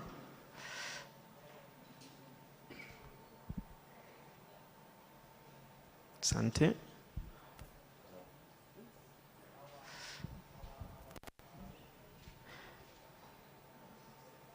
Asante sana. Eh? Yes, alikuwa anachukua from.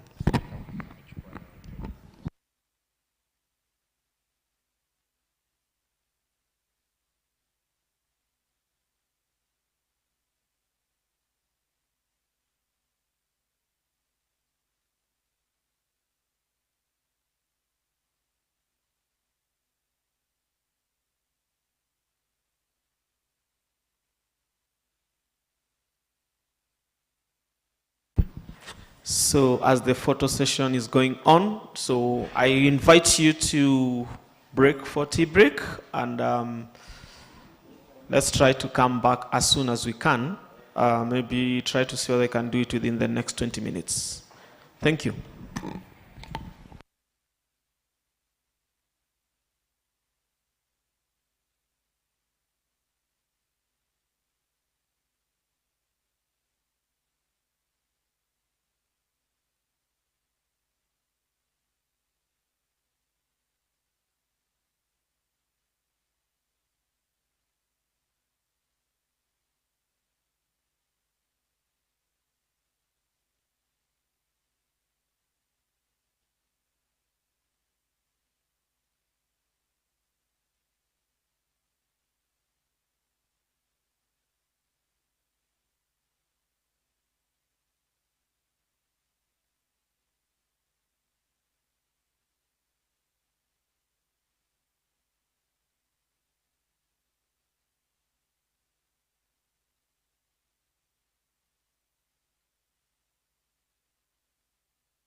So, once more, I'm the bearer of the bad news. The person who always has to come and cut short your socialization and your catching up. But we really need to come back. I really request those who are outside, take up your seats. We hope to have quite a good amount of time during lunchtime that we can continue with this catching up. We also have quite an interesting afternoon, especially from 2, because we'll be joined by the PS from environment, and we really need to ensure that all the conversations and discussions that are to take place in the breakout rooms have already taken place. So, ladies and gentlemen, without further ado, I think I really want to invite you back to this session. Again, it's going to be a breakout session. And for this session, we are going to go back the same rooms, but of course with different themes and also different moderators and also different panel members. Meaning that part of what we are going to discuss there might also be a continuation of some of the conversations that we had in the morning, that I'm pretty sure almost all the groups were not able to conclusively discuss everything that they wanted to discuss. So at this point, I want to introduce the topics for the breakout rooms and also the moderators. And for those who will be remaining in breakout room number 1, which is this one, for the benefit of those who just arrived, our moderator, our theme for this, in this specific breakout room will be infrastructure, innovation, adoption, infrastructure, innovation, adoption, scrutiny. And our moderator will be, for this session, will be none other than Engineer Philip Gishuki. I'll be coming back to him to introduce himself and just share a little bit about him. For breakout room number 2, our theme will be reporting and communication structures, and also these will be led by Engineer Robert Gakubia. Then for breakout room number 3, the topic will be about sanitation and gender, of course another interesting topic. And our session moderator will be Dr. Damaris Ochanda. So at this point, I'll want to, maybe the ushers, one of the ushers, somebody with a mic.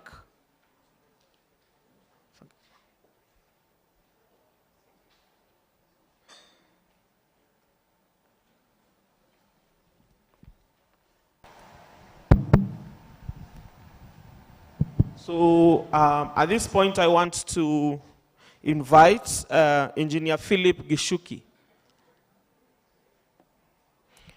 Just in a minute, tell us who you are and a brief about yourself. Thank you.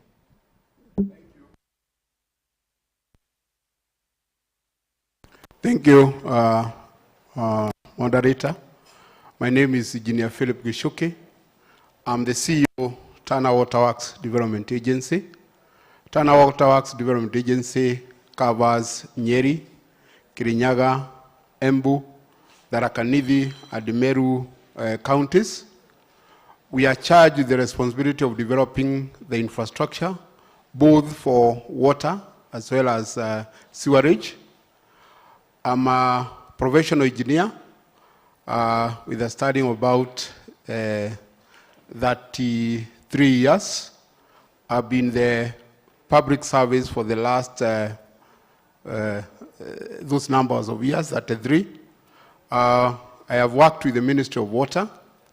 I've worked with the Regional Development Authority called the Wasonyiro North Development Authority. And I worked with the Tana Waterworks Development Agency before I joined it later as the CEO. There before I was the technical manager. I have been in Nairobi Water for about 7 years. I was the MD for 7 years. And I have also worked with the Kiambu County as the MD of the Water and Sewerage Company of Kiambu. I'm happy to be here and talk the matter. Thank you. Thank you so much. For more interaction, engineer will be in this room and we'll have more interaction together. So breakout room number 2, we'll have engineer Robert Gakubia.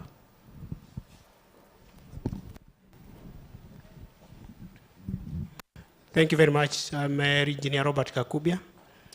I work for a consultancy called Blackburn Associates Limited. And before that, I was in government for about 38 years. Thank you. Thank you so much, Engineer Robert. And for breakout room number 3, we'll have Dr. Damaris Ochanda.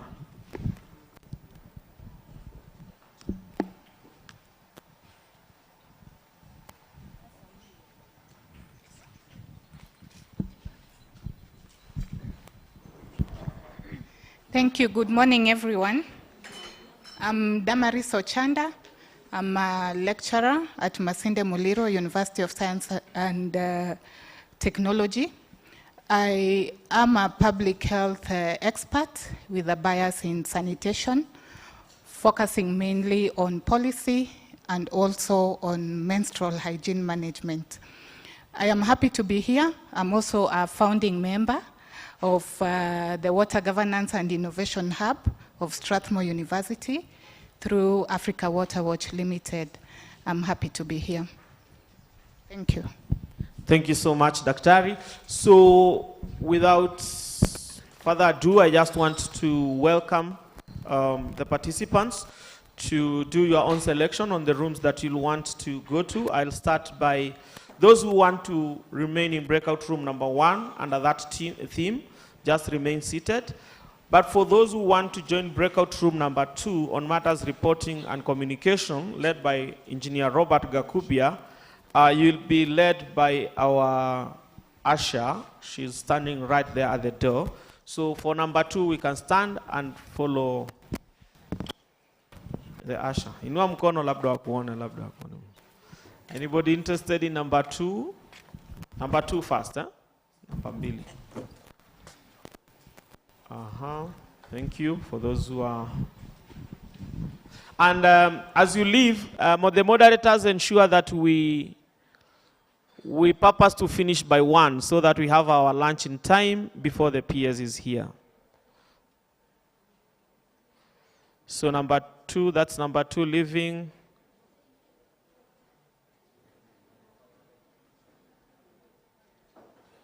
That's still number 2, eh?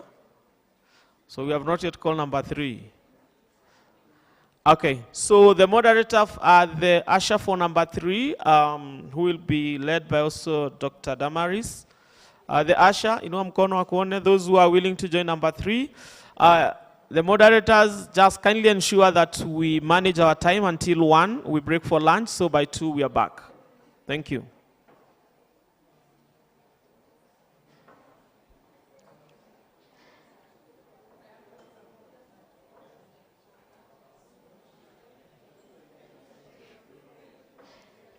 And then I can safely assume anybody who is here wants to discuss matters infrastructure, innovation, adoption, scrutiny.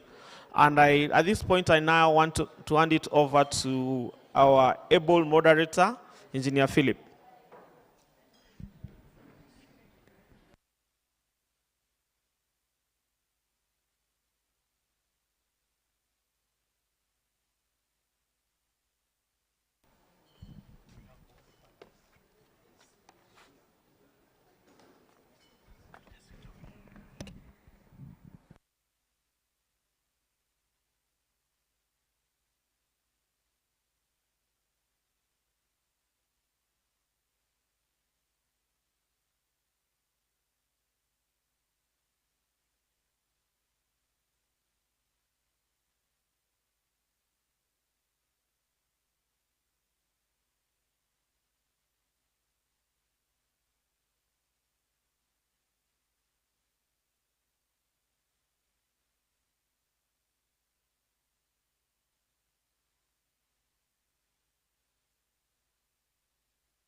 I believe we are still in the morning session.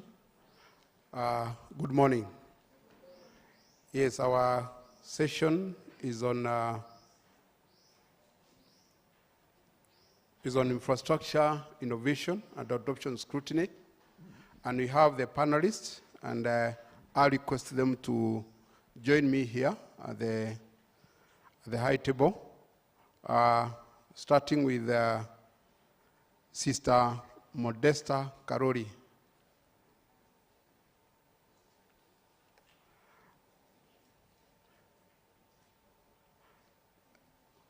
We have Meritas Benjamin Mugomi.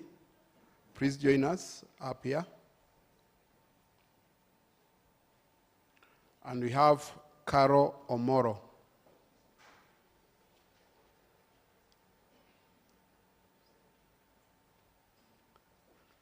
Please. Yeah, you can sit there. So I sit there. Please.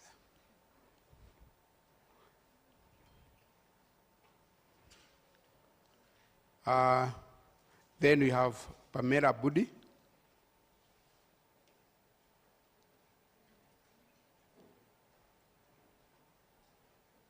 Do you have a representative of Earthy Water?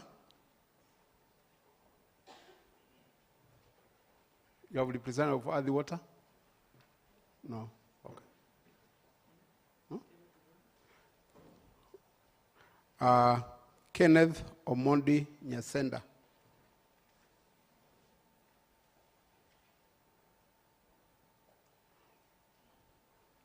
Is Kenneth Omondi Nyasenda allowed? Okay. Thank you very much. I want to introduce the panel, starting with the Sister Modesta Karori. She's a member of the congregation of Incarnate Word Sisters. She has over 10 years in social development and works of charity. Her expertise is in leading teams in designing and rolling out initiatives that address social concerns and address the causes of poverty. Those include refugees, interventions, WASH, food security, youth, women engagement, and social welfare initiatives dealing with vulnerable children and adults, among others. Let's put our hearts together to welcome Sister Modesta.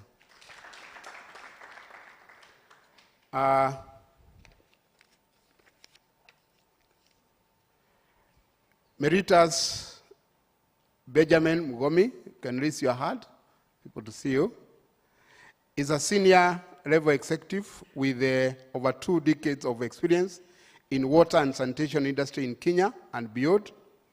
In his current position as Director of New Cities for Fresh Life Initiatives, he leads Fresh Life growth and expansion in cities throughout Kenya and guiding Fresh Life strategies and operations.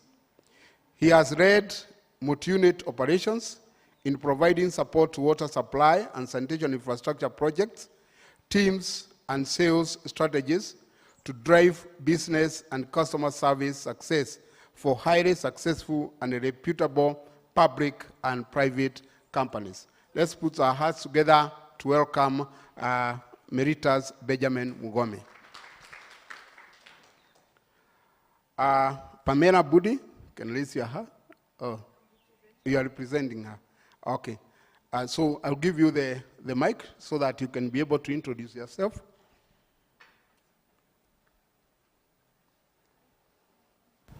Morning, everyone. My name is Charlotte Mongina. I work for the Finnish Mondial program, which is an acronym for Financial Inclusion, Improved Sanitation and Health. My background is in business and specifically marketing and strategic management, but I have experience in the WASH space for over 13 years. So I really look forward to the conversation that we're going to have. Thank you. Thank you. I also request Caro to introduce yourself. Yes. There's a mic. There's a mic there. There's a mic there. Sorry. Yeah. Please write here. Good morning. I'm Caroline Omolo. I'm representing Thomas Odongo, our Managing Director from Kisumu Water and Sanitation Company. My background is environmental science, and I have experience in wastewater, over 15 years of experience. And sanitation is our priority in the organization, and ensuring that wastewater is disposed safely into the discharge points. Thank you. Thank you very much. This team of eminent panelists, we are going to discuss about the infrastructure, innovation, adoption, scrutiny. As you are aware, matter sanitation requires to be approached in a way that the infrastructure that we have will be able to be inclusive, so that everybody is carried with as we move forward in the development in the sanitation. And we'll have a discussion about that subject, and it will enable us, to start a discussion. How do we have everybody covered? How do we have the innovations adopted? What policies do we need to have so that we can be able to address the matter sanitation, the matter innovation in sanitation? So, to assist us to deliberate on that, I want to call upon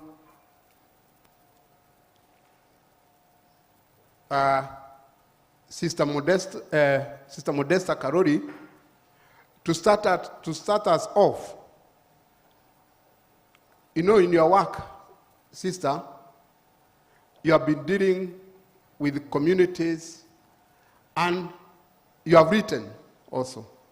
And in your own words, which was recorded in the Caritas magazine in 2019, you said,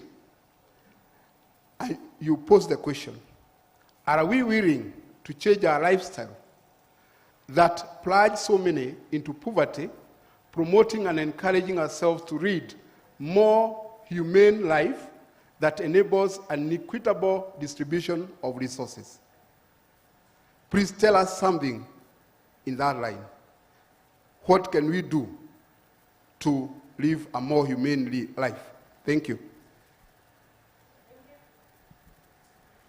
Thank you, moderator, and thank you, members. I work for an organization called Caritas Nairobi. It's within the Catholic Archdiocese of Nairobi. And Caritas is the arm of the Catholic Church globally that is entrusted with the responsibility of addressing causes of poverty and addressing different social concerns and accompanying communities towards sustainable development and self-reliance. And as you've heard during my introduction, I work with communities. And I work with the communities to come up with proposals, with ideas, with innovations that help communities to address and resolve their own issues. From yesterday, we've been discussing the challenges that we encounter when it comes to adoption of technologies and the different innovations that come with the aim of resolving the challenge of fecal waste management. And what I would want to address is, why do we have so many challenges? Why is it so difficult for us to implement? Why is it so difficult for technology and innovations to be adopted and embraced and even sustained by the communities? And I bring in the concept of human behavior and human perception. And yesterday we discussed and read and said, regardless of how good an innovation is, regardless of how good technology is, if it is not owned and accepted by the people it is targeting, then it is an innovation in vain and may not see the light of day. Many times when we are working with communities, we tend to impose innovations, we tend to bring in solutions, whereas we are the people who see the problem. And now, for for human beings to change, they must be convinced, why do I need to change? Let us take an example of when we bring in innovations about use of latrines for nomadic communities. I have served in Baringo, in East Pokot for a very long time. Many NGOs, the government have invested heavily in technologies to eliminate open defecation, but they are not working. Reason being, the human mind is very well wired, and human behavior is learned through the environment, social interactions, our cultures, and so on. So when we introduce these technologies without looking at the concerns of the people, then it becomes a foreign thing.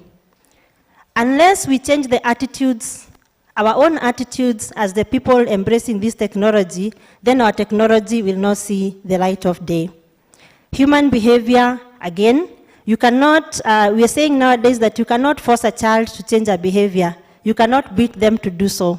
The same thing, we cannot beat or force people to change behavior, to adopt new systems in fecal waste management, but rather we must explain the question, what is in it for me? When you go and build a toilet among the pastoralists, what challenge are you trying to address? Is it your problem? Is it their problem? First of all, for them to accept change, for anyone to accept change, even in all the other sectors, we must ask ourselves the question, what is it in me? What am I going to gain? What is the problem? We have been practicing open defecation from the time of our grandfathers and so on, and we are still here surviving and living on. Why should you come and tell us to use a toilet? So as development partners, the challenge of explaining to the members of these communities the reason why we need to change is the key area that we need to focus as development agents and players in areas of waste management. So what steps are we taking as stakeholders to make sure that the change we introduce to these people, actually we start by telling them, why do we need to change?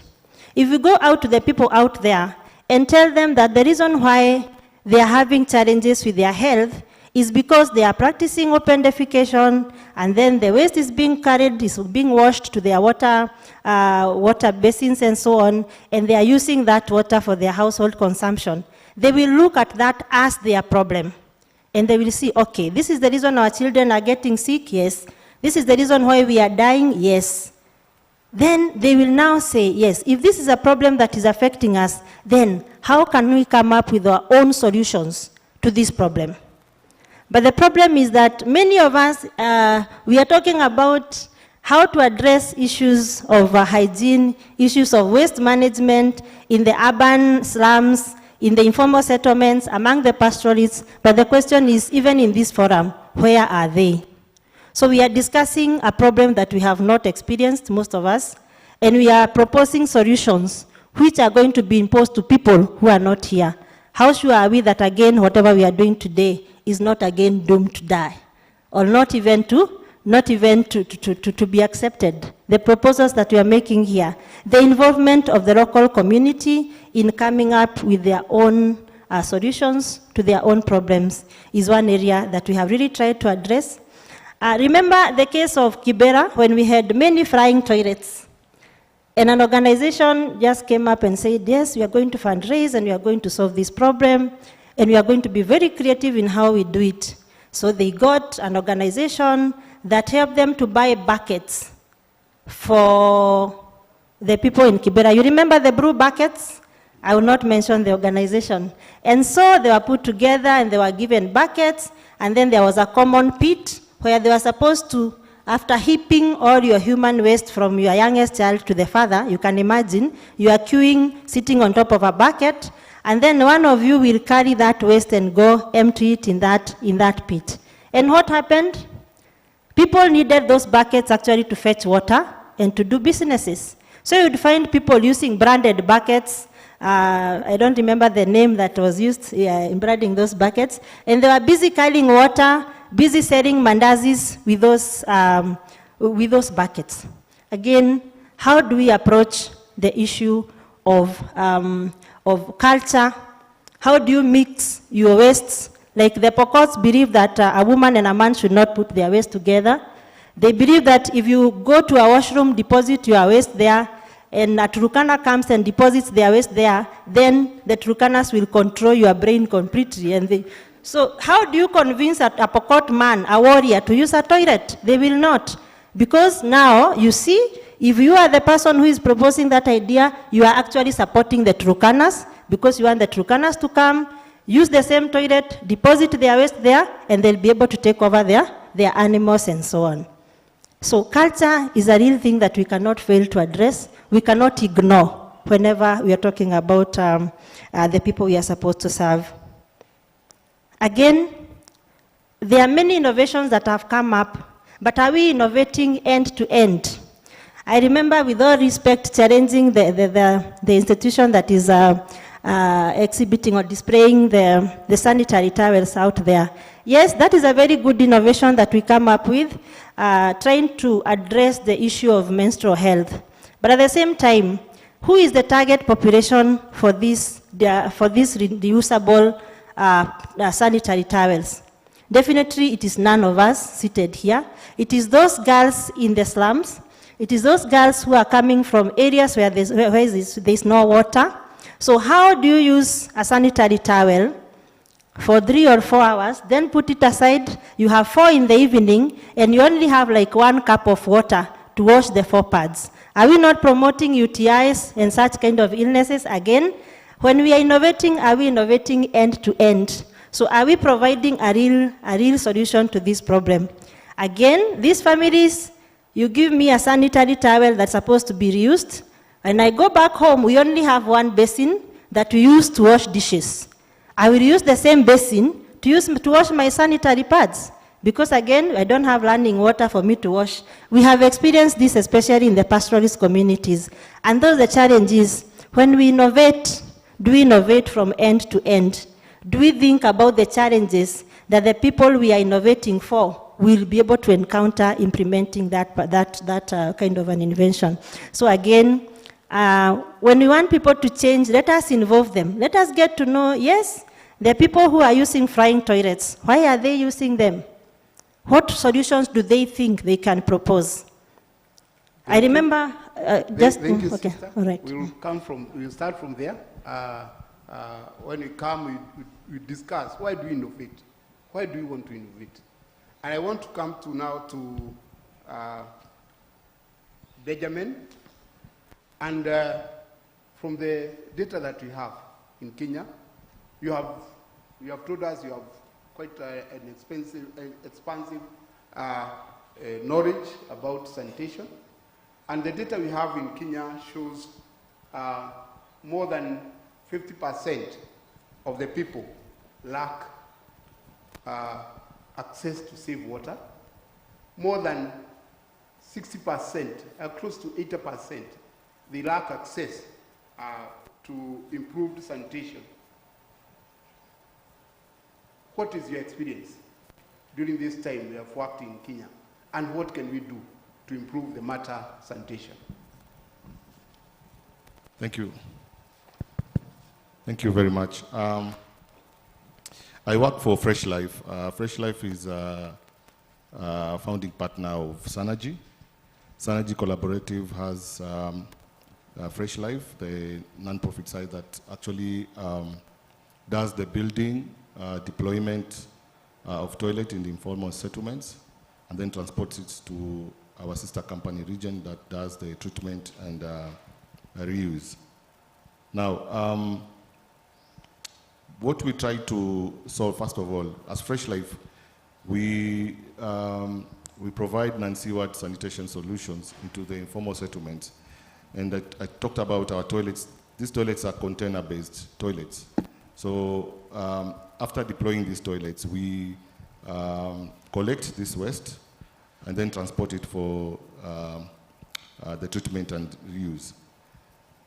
As I said earlier, we are targeting the informal settlements. And Engineer, I think it's a very critical point that you brought up. Initially in the sector, over the years, this is a discussion that was there even in a panel I was yesterday. The focus has always been on water and sewerage. Up until recently, even the way the policy and the regulations were being implemented in the sector, they were more focused, right down to the utilities, were more focused on improving the water and sewerage services within the jurisdiction of, especially the water utilities. I'm happy to hear that previously, in the previous panel, just learned that now the association, the Water Service Provider Association, has actually petitioned the regulator to actually now change from referring to WSPs as water service providers to water and sanitation providers. And that is a very critical shift. And even see right from the ministry level, where now they are focusing on 60% non-sewered and 40% sewered services within the sector. Now, access to sanitation has been a big challenge because, first of all, the organizations that are usually, public organizations that are usually tasked with providing this very critical service as usually the water utilities. Now, they provide these services within their county of jurisdiction. And you provide, most of the time, the customers or the population that have this access are usually the ones that are connected to the sewer system. And so you leave a very huge percentage of the community that does not have access. And that's why it's very critical for us to come in as private sector now to see how then do we change this trend. How then do we come in and support the public sector to see how they can increase access to sanitation. One of the key issues that, in my experience, I've come across is in terms of the people who have been tasked to, especially in the public sector, are actually reeling in so many issues. Like one of the key ones is the lack of, available technologies to actually now extend. Because, we have plans, and plans, one of the things that we've seen in government, we are very good at having plans, but now the implementation sometimes is becoming a challenge. So you find, for instance, I will give an example, and I'm glad that Kiwasco is represented here because our area of operations is in Nairobi, Kisumu, and Eldoret. And one of the key things we see that even as they plan to improve the sewer connections that will now impact on sanitation, these are usually long-term plans, 20, 30 years, and it's a huge capital investment that is needed. And so we provide a buffer, if you may, a buffer for the utility by the time we deploy our solution and up until they actually actualize these solutions. By providing these toilets to those informal settlements. And the other thing is, of course, the economic, the financial constraints in the public sector. Over the years, like you said, there's been a shift in terms of mandate. So we know that the utilities are usually not the owners or the asset owners of the infrastructures that they manage. And so sometimes it's very difficult for them to actually invest in that. You realize most of the time, even as private sector, if you want to invest in infrastructure within the jurisdiction of the utility, you really have to go to other institutions. You have to go to the national government, the county government, and that sometimes can create a problem. But then there's a shift, and I'm glad that the shift that is coming up is actually driven from the utility part. I know that we have some slowness in terms of the regulator. Even the water boards are really coming into very strongly. Supporting the utilities that are under their jurisdiction.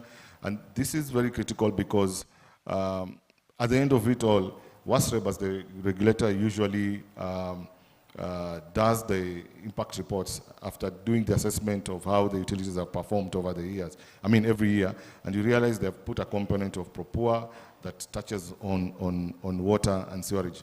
And I think going forward, one of the things that is coming up is that there should be more focus from the regulators to actually assess these utilities in terms of how they are handling sanitations within their areas, how counties are coming in to support the utilities, and then now probably enhance the water boards so that the development authorities, so that they are able to help more, assist more in terms of coming in with resources, coming in with stakeholders or private sector that would come in, because I realize some private sector would prefer to come through the authorities, development authorities, then money would be channeled down within the areas that the authorities are governing. The other thing is data. We have a challenge of data. Over the years, the data that is available, even if you go to the level of the national government, is mostly water. I know WASREB has really tried to come up with, the regulators are really tried to come up with data regarding sewerage and sanitation within mostly sewerage, because my experience with interacting with the utilities, there's a huge gap of data on sanitation within there, especially in the informal settlements. And we, as private sector, we come in, we have the expertise, we are able to come in and do surveys and come up with that critical data that can be used to make very informed decisions on sanitation strategies within those areas. Thank you.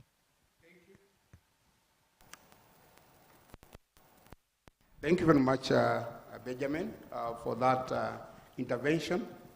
And we have heard how the private sector is coming in to provide the buffer between the long-term and the short-term planning, which is very important if we are really to bridge the gap. And I want to go to Carlo or Molo, and we know you as a WSP, Kisumu Water, you are providing the services formally, but also there is the informal part of it, where you have not covered. And the whole thing can be looked at as chain. What do you think is the weakest part of the chain in this business of the sanitation services that is being provided by you and other actors in the field? Madam.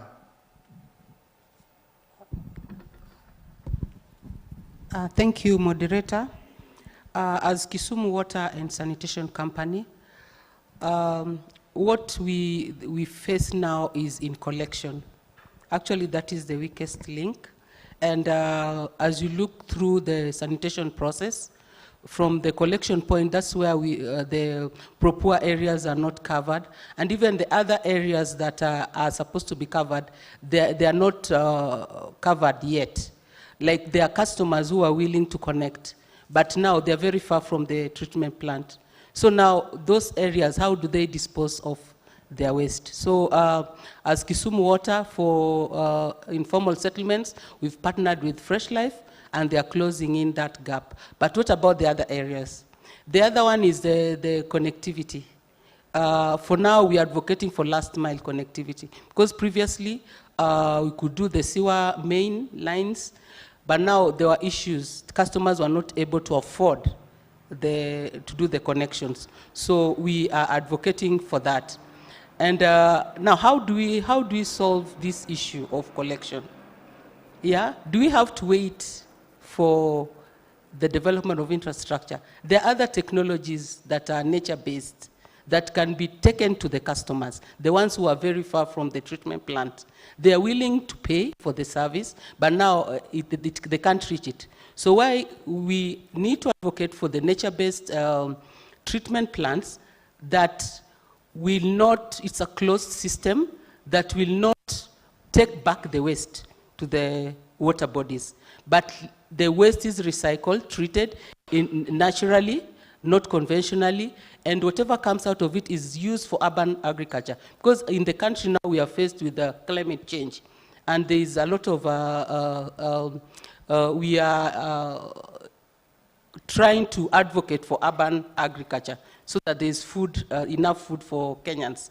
So do we wait again for the Ministry of Agriculture to do it? We can do it on a small scale by advocating for the same nature-based treatment systems, that the wastewater is recycled, is treated, and recycled back and supplied to the customers for urban agriculture. Thank you. Thank you. Hello, for advocating even for the recycling of the wastewater. Earlier in the day, we were told waste, the human waste, will become the biggest resource. It will be an input to entrepreneurship of multi-million dollars. So I think that's an area that we can focus on. And now coming to Charlotte, I know you have been in the field of empowering the communities.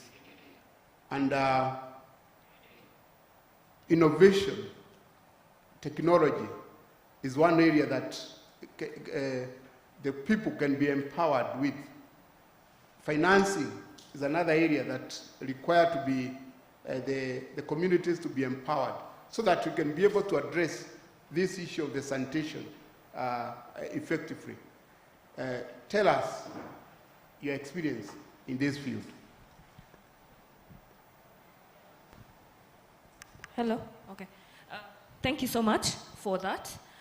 Just to give a background of the Finnish Mondial program, as I've mentioned, we are in financial inclusion to improve sanitation and health. So as our experience in terms of financial inclusion, when moving in, we work through a model called the Diamond Model. So we have to identify that who are the key stakeholders that we need to work with for us to grow this inclusion in water and sanitation space. So we have communities that we are marketing to, and those are the people we reach out to and let them understand the need for sanitation. Most of these people know they need toilets. However, their priorities are not in toilets. So you can go to someone and tell them you need to improve your toilet. It is actually anchoring on some of the ripple effects that you are feeling. Maybe you have too many unwell children. Maybe you need to keep on constructing the toilet. You have to divert your financing. So we just bring them to a level of awareness. And I really thank Sam Langat, who was here earlier, who mentioned that awareness is very, very critical. So the communities are our baseline. They are the people we reach out to. They're the people who are our first interactions as we move in. But as we interact, are we only going to just move in haphazardly? And that's where we bring in the government. And for us, the government is on different levels. We have the national government, which we know are very keen on policies and what are the structures that we need to set for them to work in the field. And then we have the county governments being the Ministry of Health, because we have the whole structure of health, where we work up to the community health volunteers, who are the key people because they move around in these villages and they're able to see who exactly needs a toilet, what are the needs in the communities. And even as we work with the counties, we know the water utilities now have the mandate for water and sanitation. If we are going to reach out to them and tell them, to tell the communities, construct these toilets, will they be able to construct toilets that have the water needs met? If you tell someone you are in an area that is urban and the sewer is passing next to you, do they actually have the water connection for them to use the toilets that are sewered? So for us, that is the enabling environment. We see that we need the communities that we reach out to, and we need the government, because the government is the key player that we work with. However, now as Finnish, we've also noticed that the private sector plays a very key role. So we bring in the entrepreneurs, we bring in the businesses, we bring in anyone that we feel can boost the system. So if someone needs a toilet, can they actually access an artisan that can construct the toilet to the standards that have been set? If I need a toilet, can I get a hardware that can actually sell for me sanitation materials? If I do need this business and once I've connected my toilet, can I get an entrepreneur who can come and exhaust and take it to the place where it can be treated and be reused? So we bring in the whole chain of the entrepreneurs for people that we see can be able to serve in the system and the whole sanitation value chain. And finally, now for the financial inclusion. Once we have established that all these needs are there, then who will provide the financing? The study that was done with WKSP earlier on in the year, and I thank God for that program, noticed that people are able and willing to pay for sanitation. But what if they are willing but not able? What can we do about it? What system can we set in place? So we have partnerships with financial institutions for them to understand the need for sanitation And once they understand the need for sanitation is there in the community, can they actually serve those needs? So we have linkages with them, we meet with them, we market and let them understand the issue about WASH, because some of the financial institutions do not have an understand that WASH is a space that is there, and it actually has resources, and people can be able to invest in them. So once we bring in the FIs, we are able to create the whole linkage. And in creating the linkage, we can actually create demand, create a system that can be able to work and stand on its own. So in terms of financial inclusion, we have noticed that there are people who move into the financial institution, get money to construct sanitation facilities, and they're able to even link up with other people and be able to create better environments for themselves in the home. So for financial inclusion, it is not in large scale now. I will not be naive to the fact that not everyone is moving in for loans, and many people are risk averse, so you wouldn't want to actually go just take a loan to build a toilet. But at least it's a first step towards ensuring that the whole system can run and work on its own, regardless of whether there is a project or not, so that people can actually go, walk into financial institutions and not have to say they're taking a household loan, but can actually say, I want a sanitation loan, and they can still be given the sanitation loan. So that is what I would say.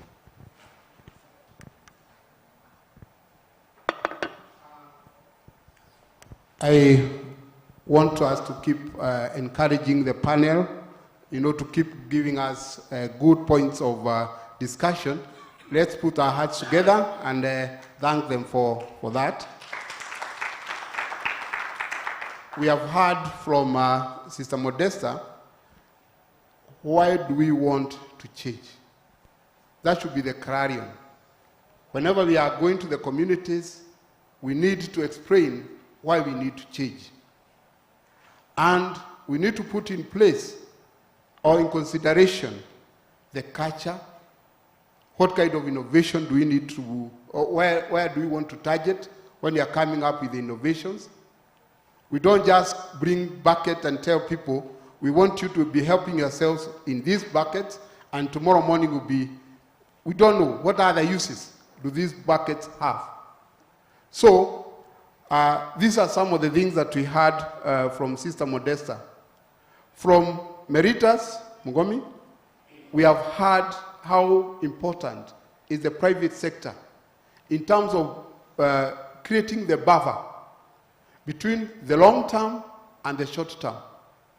In the long term, everybody is supposed to be seaward.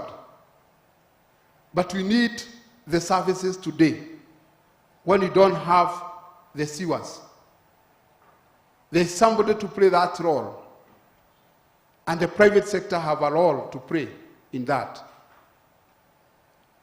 From Carlo, we have heard the weakest point is the issue of the correction of the wastewater. Do we have the last mile? When you get the last mile, is it affordable? Those are some of the issues that we need to contend with. We have heard from Charlo the importance of awareness creation, the need of mapping out the needs of the communities, and the all-inclusive in the financial systems, and the importance of the government in coming up with standards. With those highlights, I now want to invite the plenary to assist us also discuss on this subject, and invite any comment, question from the plenary. Yes, there, my friend Duo. You start, that's number 1, number 2, number 3. We start with number 1. Where are the mics? Number 1 there.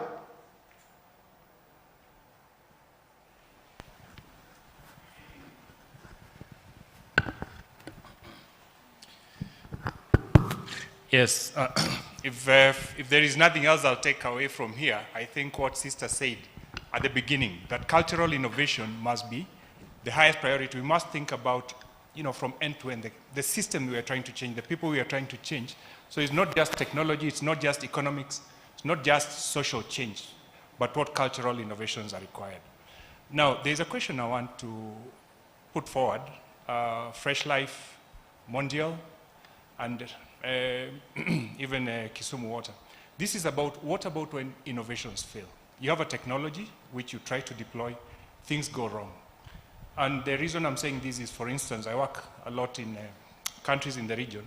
In Rwanda, for instance, biogas systems failed from one agency, tried to implement, it was not done right. So there was a lot of leakage and the system collapsed, and that has destroyed the biogas future for that country.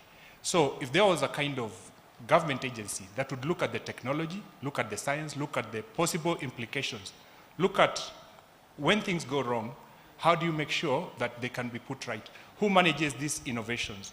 What government regulatory agency is responsible for this?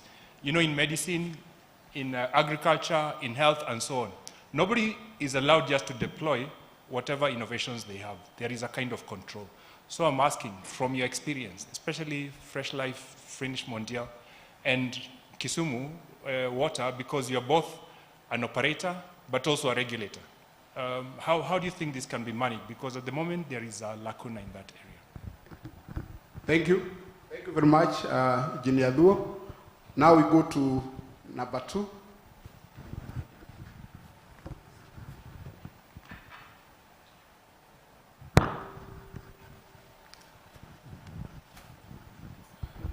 Okay, thank you. Probably mine is just a comment.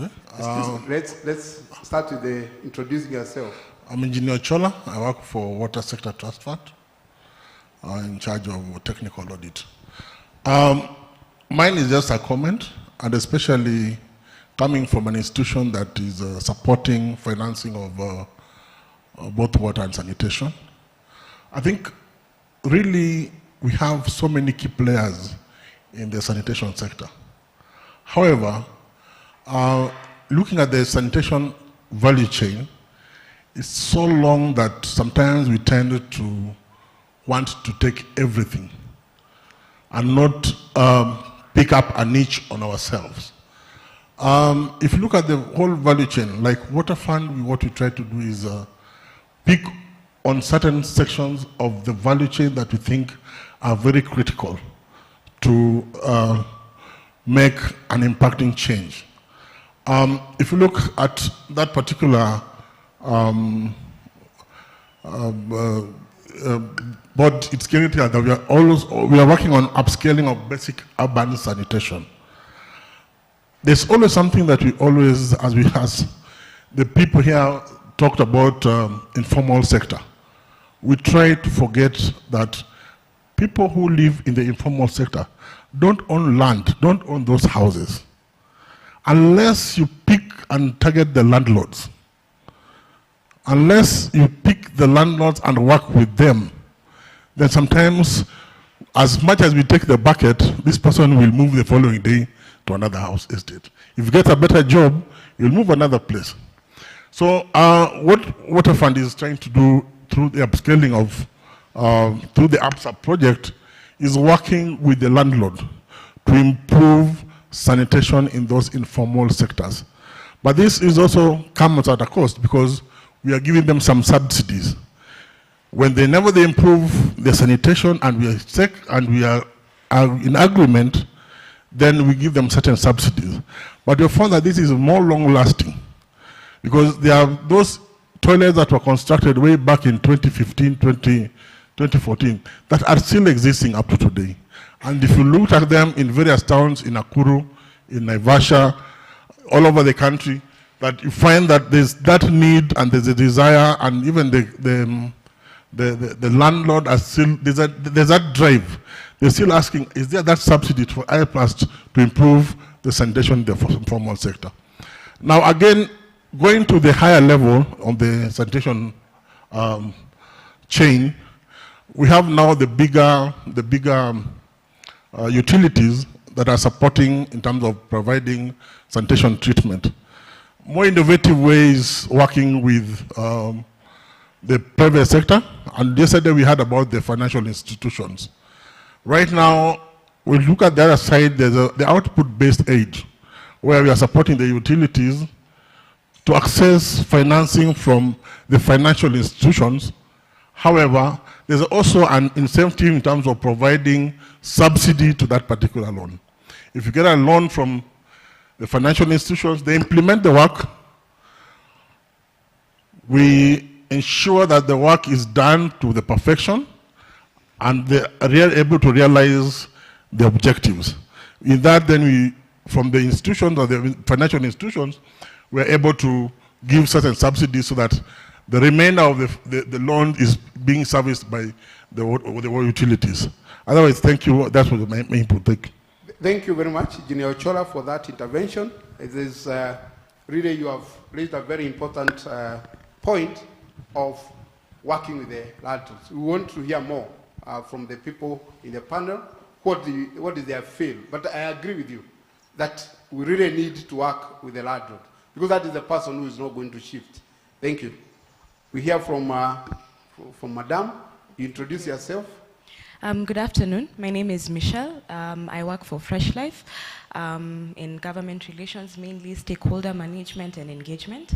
I have a question and a comment. So my question is to Sister Modesta regarding, as Caritas, do you have any products or any projects that you guys are doing with sanitation entrepreneurs and basically people in the sanitation space? And then my comment is just a plea. I think a lot of the innovation issues really come about because the sanitation sector is really lacking in terms of data. So there are some of these issues that as we go forward in addressing sanitation-related challenges, we really need to focus our efforts on coming up with a data bank that stores a lot of the information ranging from innovations all the way to pilots that were done so that we don't have to have people going back and trying to reinvent things that were possibly tried and did not succeed. So yeah, those are my sentiments. Thank you. We first allow the panelists to react to those comments that you have gotten from the plenary. And I will start with the Sister Modesta. You have two questions. That one was a comment generally that the take home is the issue of cultural consideration in the design, in the sanitation. And the other one is very specific about Caritas. Do you have products that are related to sanitation? And more so, given that we don't have adequate data, what are we doing about that?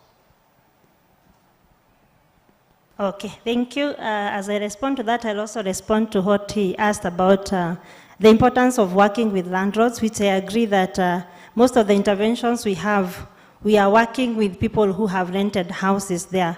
But at the same time, it is very difficult, if you act in these informal settlements, it's very difficult to know who actually is the landlord.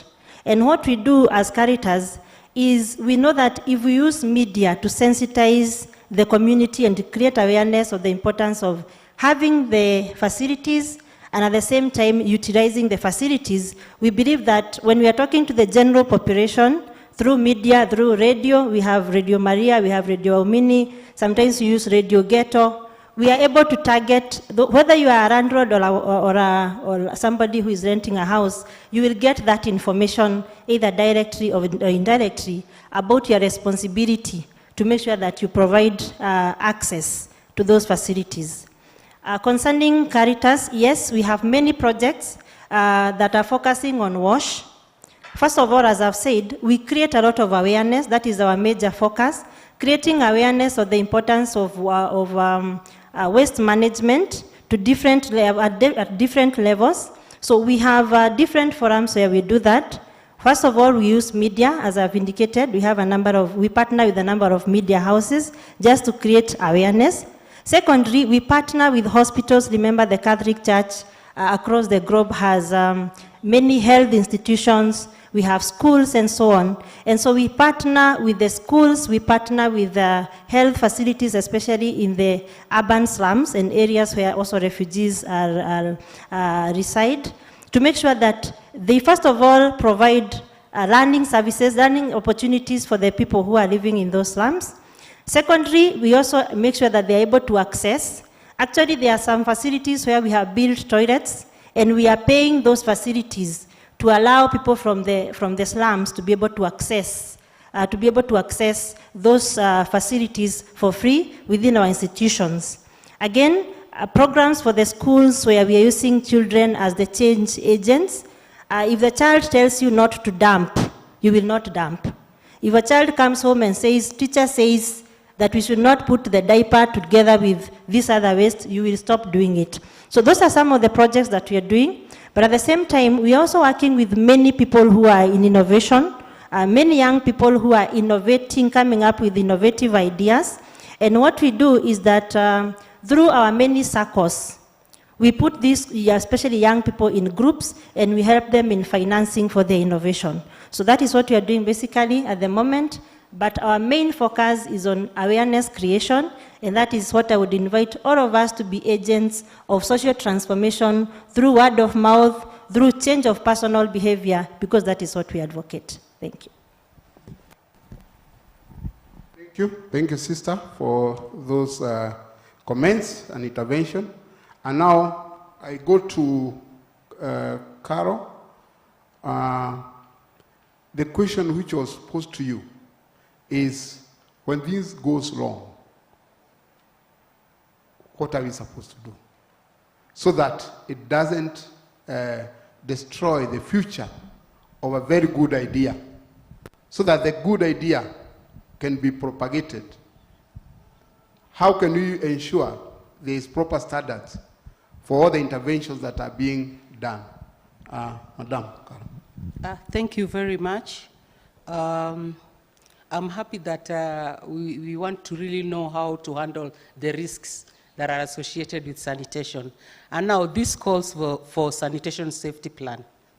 If we adopt the sanitation safety plan, it is an all-round risk-based assessment where we will assess the risks with the technologies that like, for example, Fresh Life. We'll subject it to safety plan.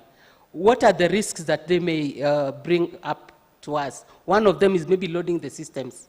So now that will call for a mitigation measure that is supposed to be done before that project takes off. And for the other, in terms of maybe profit, then is it really adoptable? Is it available? Is it affordable? Then through this assessment, we will be able to know if we can adopt the technology or not. But if the technologies are not subjected through the sanitation safety plan, then we may not be able to handle the risks that will be associated with it. Thank you. Thank you. The same question was posed also to Meritas, and we can answer it now from the private sector perspective. Thank you. I think before I answer that question, just to echo what engineer from Waterfund has. So for Fresh Life, we actually deal with landlords because the informal settlements, the way we deploy our toilets, are usually in plots, and we build, because these are actual structures put in those plots. And so it's usually, our first entry point is usually with the landlords. So that is just to agree with what you're saying. It's very critical, and we observe that as Fresh Life. Back to the question about risks.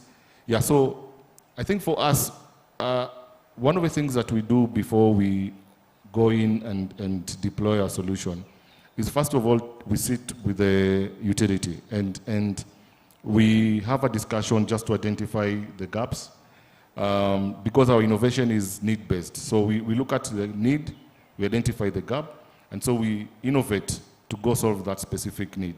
And so that is one of the ways we take care of the risk of failure.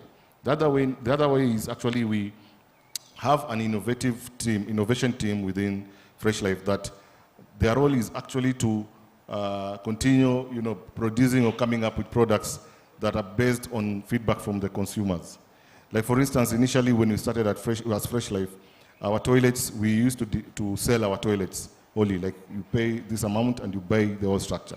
But because of the feedback, now we went back to deploying these toilets, and then now the customers just pay the service fee. Also, initially we had started deploying, our toilets were designed to be the ones that you sit. But when we got feedback from the community, now we went back because the issues that came up was the hygiene issues. Why are we sharing, the issue of sharing these toilets, and it's a public toilet. And so we went back on doing squats, and now we adopted the squat. So we have a team that continues to innovate based on feedback from the customers. And then as a company, as an organization ourselves, we do a risk assessment. How then do we look at the whole area that we want to engage in? Like for instance, we look at the topography of the area. Is it something that can sustain our business? The other thing, we look at issue of vandalism and theft. How then do we handle, like risks of theft? What we do, we go into a community. About 70% of the staff, we actually employ staff within the community. So there's some sense of ownership by the community, and so we reduce on the issues of theft and vandalism. And the other thing is we conduct a willingness to pay, so that you don't want to deploy a service or sell a product that customers will not be able to pay. So we conduct a willingness to pay survey so that we are able to gauge and get an amount that is comfortable on both parties. And that's why when we start our projects, then we are able to cover all these points. Thank you very much. Thank you for those interventions. Charlotte, we heard from Engineer Ochola saying, what is the niche? I would wish you address that. Have we identified the niche, our niche, in the full chain of the sanitation? Charlotte. Yeah, just a brief answer on that is most of our interventions haven't identified a niche. So we want to be in every space based on how we are entering into the market. Like you start a project and you're feeling, I can do toilets, I can do emptying, I can do the treatment, I can do all the activities. But are we thinking about who are the key players that have been given the role and the mandate to do that? Where can we plug in? And I think for us that was something we critically look back and see. If we are plugging in FECAL sludge management, who will then be the sustainable partner that we can anchor this intervention with, so that even as we leave, we can still have it sustainable. So as Carol was talking, I was so glad to hear about the security plans, what the safety plans that you look at. Also when Meritas was talking about some of the checks and the balances that they've put in place so that they ensure that whatever intervention they start works. But I would also want to bring in the aspect of sustainability plans. If you were to, if the system was to operate without you in place, would it work? And I think those are some of the viewpoints that we need to always move forward in the wash space, thinking about. If we were to have an innovation and we were to live as a project, will it work? And I will now anchor it to the question you were asked, why do some innovations fail? And you look and you're thinking, the innovation was brought in, but it was based on some, if it's a toilet, it was based on some parts that have to be imported. If it is water, for example, the meters that were set, maybe you have to still bring in the aspect of a component that has to be imported if it needs to be repaired. So are we looking at it from a view of, can it stand on its own? That this innovation was set specifically for that need. And we come back to what Sister was saying about the needs of the people. Have we identified them? Have we been able to match their needs with the interventions you're bringing? And that's the only way it will be sustainable. I'm privy to the ABSA program because I was part of the marketing concept when it started. And I remember, like you're saying, you're working with landlords. When we did the first phase of marketing, we didn't go to landlords. We moved to the plots. And we were just telling people, construct toilets, construct toilets. And in a place like Nakuru, we were not even making any progress in terms of the intervention. Up until we came back and we were seated and we were even meeting the utility and they're telling us, Nakuru has a case of absentee landlords in that they don't live in the plots. So we needed to actually go look for them, get them and tell them that I have a plot in your area that I want a toilet constructed, for them to give the permission to do the intervention. So when we understand the needs of the people that are on the ground, can we then be able to match the needs to the interventions that we are pushing forward? And I think just to say one more point, we've mentioned we are too many players in the space, and I appreciate the government for starting back the working groups. Because for now we have the urban technical working group, and most of the development partners and people who are in the space have been meeting monthly just to discuss what they are doing. So from where I'm seated, I can actually understand Fresh Life because I've been sitting in the forum with Nancy and she's been giving us feedback. And where I'm seated as well, I've been sitting with a team like from Synergy, like the aspect of the FECAL sludge, and I can be able to understand. When you sit in forums as development partners, as players in the space, you are able to get the lessons learned. And when you make a mistake in an innovation, you can proudly come and say, we did this and it did not work, and we see the next gap or the intervention that we should all be thinking about is how can we move from using UDDTs in urban areas, because we've realized UDDTs has a number of people that can use. So we can't take it to a plot because in a plot there may be 50 people and it will not work. Our waste will be wet. So when you meet as players, you're not seeing it as competition, but you're seeing it as an avenue to share what is working in the space and you can build on it. So I will just finalize by going back to APSAP. APSAP in Nakuru, we were able to construct for people toilets, where they were able to do water-based toilets, because based on the county laws, if you are in town and you are next to a sewer, you cannot do the pit toilets, because we knew about the policies that were set. And now as I am in Finish Mondial, and for us we are not giving the subsidies for toilets, we have actually come in partnership with another partner and have done the condominium sewers to support the utility. And the same toilets that were done that were water-based in APSAP have now connected to the sewer, because then the intervention worked for the space, and based on the county plans that had already been set by Nakuru, we matched the needs. So now that they're connected to the sewer, we have a whole area which is free area that already has sewer. We've reached them to the highest level of sanitation. So when we think about interventions, let's think about the needs of the people, the policies that have been set by the government, and that can only be reached if we all come together in the same table and give our impact, give our solutions, give our innovations, and give the mistakes that we've been able to experience so that we can come up with better solutions. That's what I would say. Thank you very much, Charo, for that. Those comments, they were very powerful, and I think there's a lot that we are learning from our panelists. And as we come now close to finishing our session, I want the panelists, as I asked for another round of questions, you start thinking, because we have talked a lot about data, information.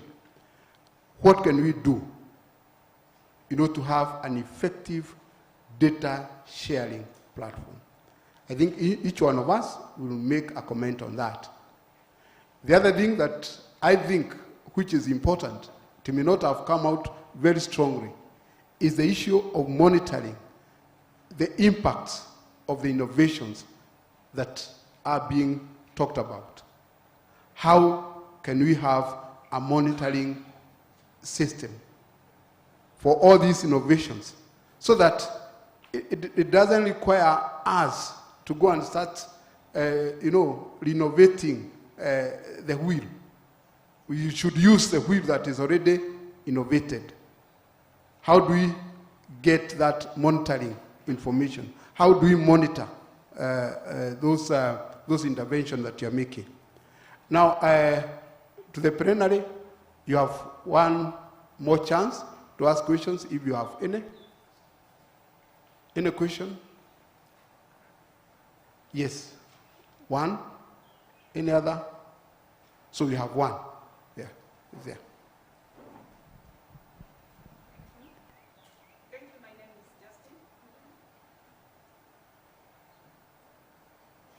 Justin. Yeah, my name is Justin. I'm a sanitation engineer by profession. I work for Mavoko Water and Sanitation in Machakos County. And I wish to bring up the issue of infrastructure and the standards of our materials that we use within our country. And this is in line with the issue of risk management that has been raised in this panel in terms of sustainability and, of course, cost when it comes to operational expenses and maintenance of the systems. We have one experience of a project that was funded by UN Habitat in collaboration with other partners to cover the area of Daystar University and its environs.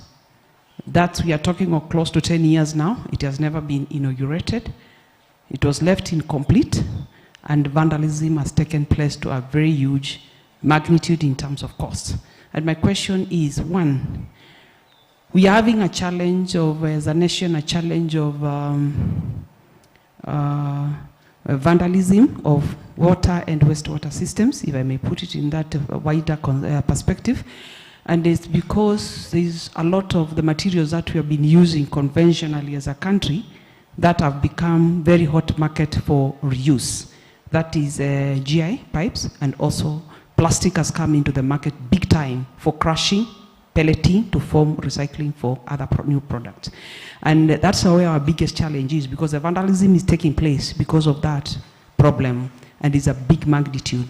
Just to tip you how serious it is, all of you, you know, we have a national project that has been on for years from Nutresh, piped all the way to Mavoko sub-county, that is Machakos area, which was serving up to Kajiado. You know that project went under because we don't get water anymore. The pipes are idle for so many years. A huge multi-million investment. Pipes have started being stolen. They are going day and night. My challenge to the engineers and all those who are managing infrastructure, what can we do to secure the infrastructure in the country?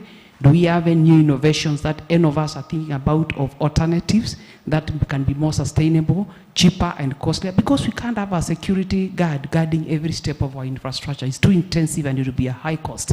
So that is, to me, is an area I feel in my heart is becoming a great threat. I work in the, I'm in charge of the sewage systems, and I have a challenge of maintaining the sewage because of the same. The manhole covers, anything concrete is going because of the reinforcement bars. So we are having a problem of that. Now, I will leave that to that because probably it's an area I want all of us to think through as we go forward as a nation, because we could invest, but then we are being undone. What are we doing to create a balance and save on cost for this nation? Two, it is the issue Engineer Chola has raised, and it is in regard to financing projects within the informal settlements. And to me, that has to do with the land tenure. I don't know whether our policies have yet addressed that. I know the impediment in terms of financing most informal settlements has to do with issues of land tenure. Most of these people are, that's why they are informal, because si kwao na hawana titles. So then when the financier asks for the title deed or ownership documents to support the funding requirements for finance, that becomes a challenge. Let someone tell us something about that. Thank you very much for those comments. It's really challenging us. Before I ask the panelists to respond, I want Engineer Duo to make a comment and one more comment behind there, and that's the last one. Yes, also triggered by what engineer said about not letting the best be the enemy of the good, because we can set standards so high they're impossible to implement. Yesterday in our panel here, NEMA said there are certain areas they cannot really regulate, and these are informal settlements, because who are you regulating? But at the same time, these are human beings, and when things go wrong, especially sanitation related, cholera is always breaking out in these areas. What are the minimum acceptable standards? And therefore, what kind of coordination would be required between service providers such as yourselves, although you're not, so to say, the official service provider, which is the WASP, which is the Water and Sanitation Company. So what kind of system can be set? And I think Kisumu can give us insights because of your collaboration with quite a number of the non-state actors. How do you make sure safety and human health are safeguarded, but at the same time, in built-up areas where there is some kind of formality, you know, you have certain standards that also ensure that you're improving performance, and especially with the 50%, you know, how do you say, headboard that you cannot fill. How can these, what kind of innovations can help to provide, because there is a lot of water being wasted, there's a lot of contamination taking place. So what kind of innovations are you looking at, and how can secondary actors such as Fresh Life, Finish Mondial, Caritas, and others plug in, you know, or provide to support to provide in that gap? The second one is with a light touch. The WASP executive is not here, but I was wondering, most of our utilities, the water sanitation companies, they already, how do you say, they're marginally operational. Huh? Their cash flows can barely, you know, keep up with the operational costs. salaries, electricity, treatment, and so on. They don't even have adequate funding for sewerage. So if you give them the responsibility for sanitation, aren't you just going to sink them? That's with the light touch, as I said. Yeah, that's with the right touch, but I think it's a food for thought. We have one person who had raised her hand. Wow. More and more are coming up. Thank you. My name is Virginia Nanetia from Kenya Water Institute. So I'm a trainer there, basically. So I wanted to make a few comments, suggestions, or something like that. So that is, one is on data. So the current trends that we see in almost every sector, one of the major inputs for any project or anything that you want to do is data. But now the problem is probably in this country, are there any frameworks or policies that guide the aspect of data in terms of, we are talking now in the context of sanitation or water. We don't have data. For example, if you look at there's a report, if you want to do research, and you want to do references or inferences, the only thing I think you can find is the WASREB report 1, 14, 15. There is no any other source of data, especially in the water sector. So I think this is a challenge to the sector players. We should look for a way to develop frameworks and policies that talk about data. Who is the custodian? If we have sanitation data, who will be the custodian? Will the data be open source or is it out for sale? Because you've spent money to collect that data and to compile and put it in such a way that it is usable. So what are you going to do with it? Are you going to sell it or are you going to, something like that? That is on data. So something else I want to comment is on innovations. I think from the government side, this is a challenge. Now that currently the government is leaning towards PPPs, so I think the non-sewer players in that sector should, I think, feel that you are in the sector and you're here to stay. So I think when you do projects, don't do short-term, and you should also focus on pushing the legislation in your favor, such that when you have projects and do them, they are going to work for the posterity. That is just a comment on the sustainability of the project. And also, I would encourage you to source out innovations from the local sector or source homegrown innovations. Give calls, collaborate with institutions, go to those primary schools, in the education sector, ask them, what do you think should be done? You will be very surprised that a small kid can give you a very simple, frugal innovation that is going. So we should not be in a place where we are talking about that we have few innovations, but we should be talking about, we have so many innovations now, we need to seek and mobilize resources in terms of funding and capacity to develop the sanitation sector. Thank you. Thank you very much. And now the last one, before we invite the panelists to respond. Good afternoon. My name is Irene. I'm from Operation Blessing, Kenya. And my question to the panel is on how to make sanitation a priority. For example, in areas like northern Kenya, you bring in sanitation in a society that doesn't have food, education, medical care, and yet you want to achieve sanitation. So even here in Nairobi, there are so many needs that are competing with sanitation. Even in Kisumu, they've talked about water supplies. Even in budget allocation, how can sanitation be given a priority against the other areas? Thank you. Thank you very much. I now want to invite the panelists. We start now from Carol, that side. And there is a very important point that has been brought forward by engineer from FECAL about sustainability of our project, considering the materials that we use. And I remember there was a point that had been raised by Meritas, about sense of ownership. How do you link the two? You know, this is a project that is supposed to serve this community. And it is the same community that's taking up those pipes. How do we connect the two? Carlo. Thank you. Maybe I'll give you our experience as Kisumu Water.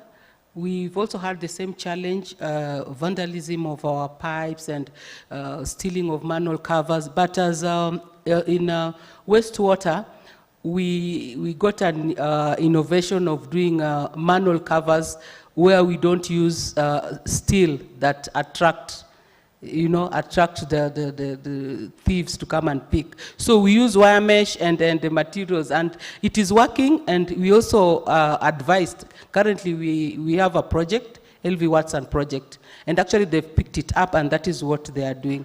Maybe I would invite her to come to Kisumu. You come and see our manhole covers, the way we are doing them, so that you're able to handle that particular challenge. Thank you. We said you also talk about the issue of the data sharing that has been brought out there by the person from Kewi. Yeah. What can we do to share data? What can we do to monitor the innovation? Yeah, data sharing is a challenge to all of us. And we picked up that as an organization. And what we do, we coordinate, we work together. Like we know that public health, they have their own data. We know NEMA, they have their own data. We also have our own data. So we work in a way that if one needs data, then we are able to get it without any problem. For example, public health from the county, there are times we want information, how many toilets they've done in the city.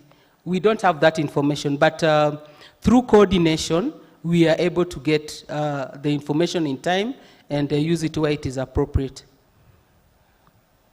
Thank you. Carlo, I also request you give your parting shot, because I will come back to you. Thank you once again. My parting shot is the adoption of a sanitation safety plan. That is a very good tool. We have used water safety plan, and it has been very effective in helping us mitigate the risks that are associated with water distribution and treatment, and all through to catchment. So if we are able to adopt the sanitation safety plan, that is where we will be able to know what are the risks that are going to be faced at the disposal site, at the collection, at the treatment. But without that plan, then we will also not be able to budget, because we don't have plans and we don't know the risks that are coming with the technologies. So I would still advocate for all of us to go for sanitation safety planning. Thank you. Thank you. I now welcome Meritas. You give your parting shot.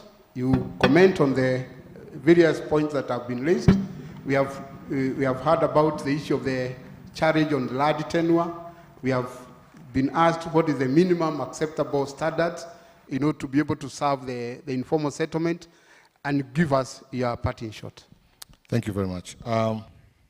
So first of all, I think I wanted to comment on some of the things. First of all, about data. Yeah, data is very critical. You know what they say, data is gold. You've seen that we've even had, countries actually in the precipice of going to war because of the other country has hacked the other ones because of data. And I think even as we innovate, it makes a lot of sense to come up with very good innovation if it's backed up with data. As Fresh Life, what we have done, again, this is something like a clarion call, because as Fresh Life, we have the expertise to actually carry out certain assessments or survey that would actually come up with very, very critical data for sanitation. We have done that in Eldoret, and when we presented the data to the Eldoret leadership, they were really shocked that over the years they've been managing areas and they were critical information that they did not have as a utility. Of course, it comes with a cost, and I think that is something that we can discuss on how we can finance some of these activities. The other thing is Just on data, just to follow up on that, WASREB in the past has really tried to, come with a central place to have data. And I think there was the Magi data that was from WASREB. But if you actually go through that portal right now, that information is not really updated, and it's very inconclusive.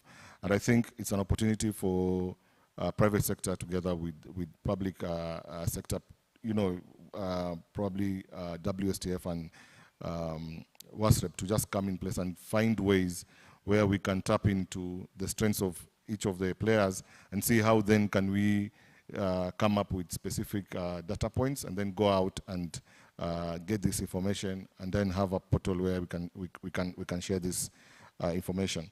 The other thing is there's an issue about how then do we ensure safety and all these issues within the areas that we operate in. So one of the things that we do at Fresh Life, when we go into an informal settlement, there are already stakeholders that we find or are already there.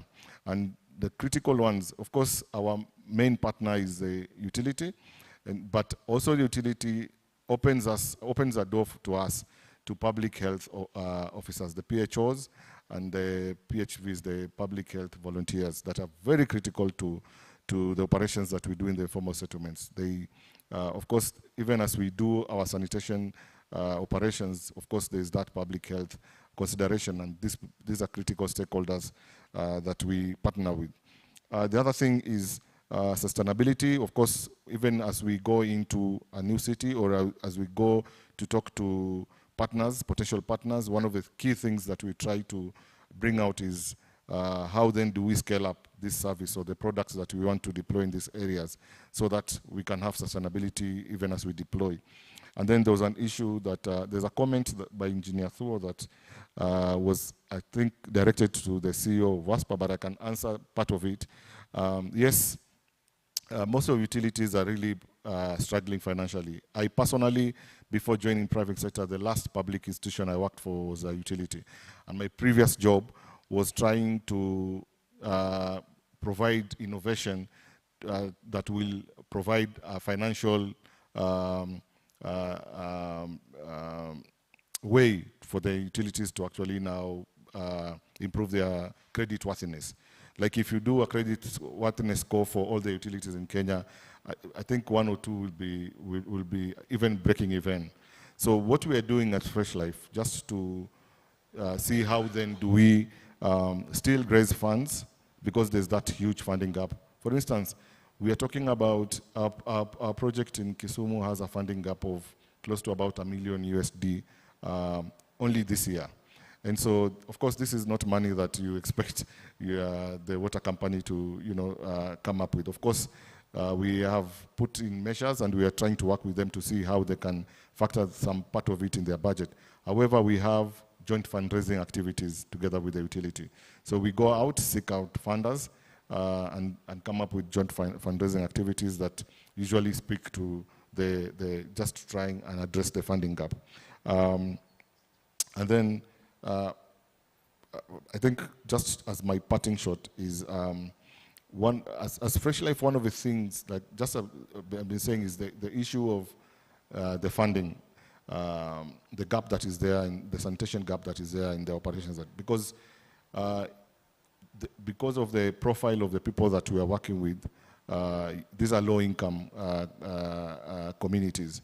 And so most of the services we provide, because our main core objective as Fresh Life is impact.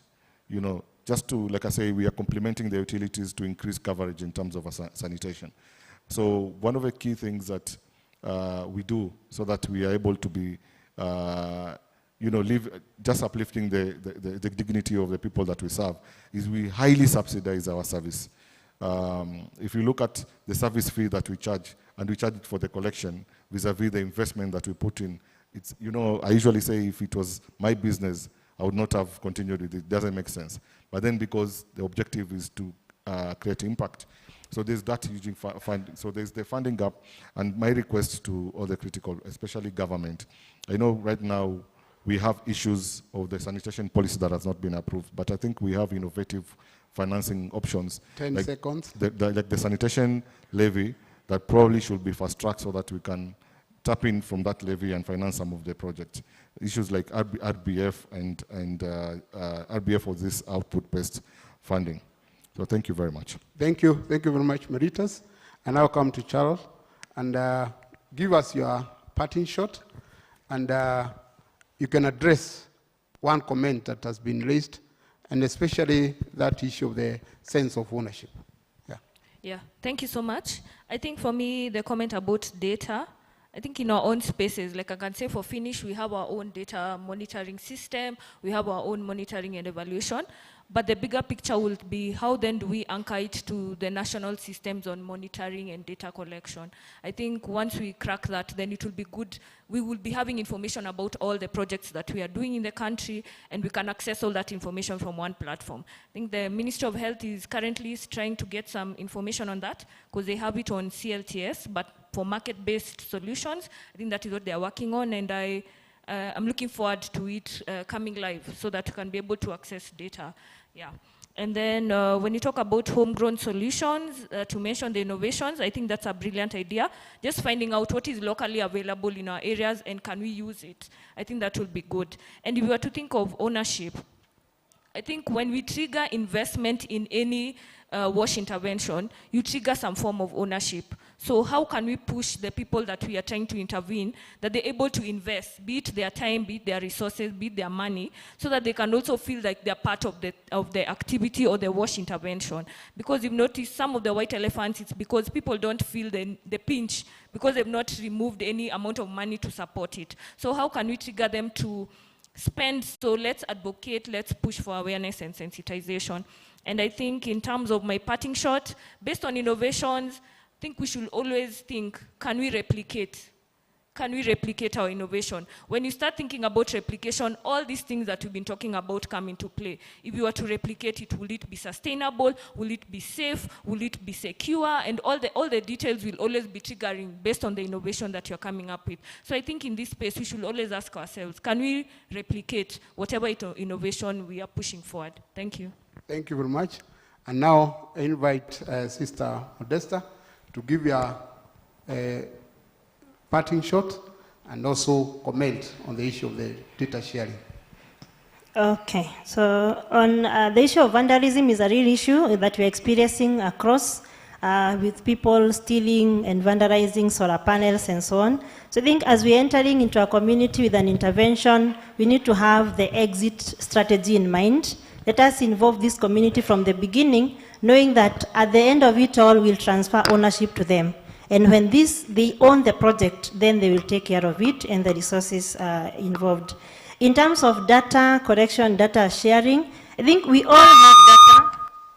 We all have data in our institutions, but the problem is that we are still working in silos. So as Caritas, as the church, we have our own data that we keep to ourselves and don't share, and you also have your own data that you don't share. So at the end of it all, we all lose. And I think what we need to think about is coming up with a harmonized way of collecting data and even reporting and monitoring that data and making it available for all stakeholders to be able to use it so that we can have research-based, we can have data-based innovations, and in that way we'll be able to sustain those innovations. In terms of monitoring innovations, for Caritas, we have something we call business incubation programs and think tanks, where we have opportunities for new entrepreneurs, people who are getting into innovations, where they come, we evaluate their ideas, we finance the ideas, and then we are able to monitor the innovation. So in that way, we keep track of all the innovations that we've been able to fund, and this is something I think we can embrace at our different levels.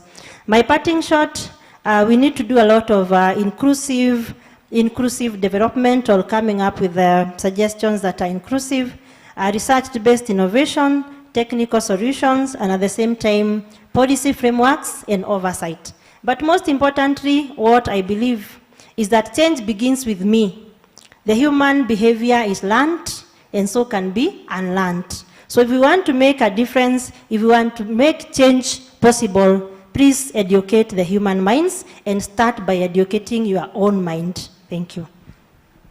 Thank you.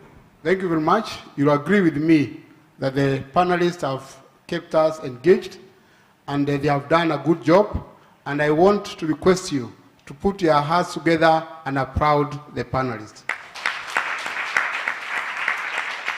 I now want to hand over to our moderator so that he can tell us what to do next. Thank you. Wow.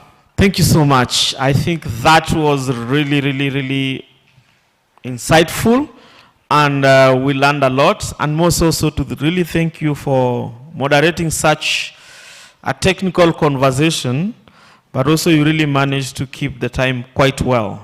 2 opportunities for panel discussions and also engaging the panel. That was great.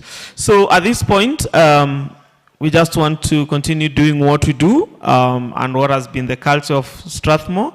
I want to invite Roslyn to come over and be able to hand over, to gift our discussants on this panel with something that even I don't know what is there, but I do believe is something good, because all those who have received this bag, sioni mtu anawachilia yake, they are just having it at their side.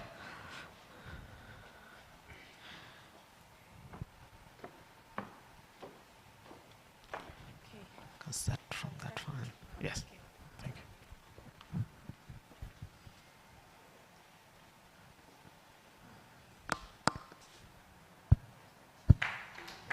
Thank you.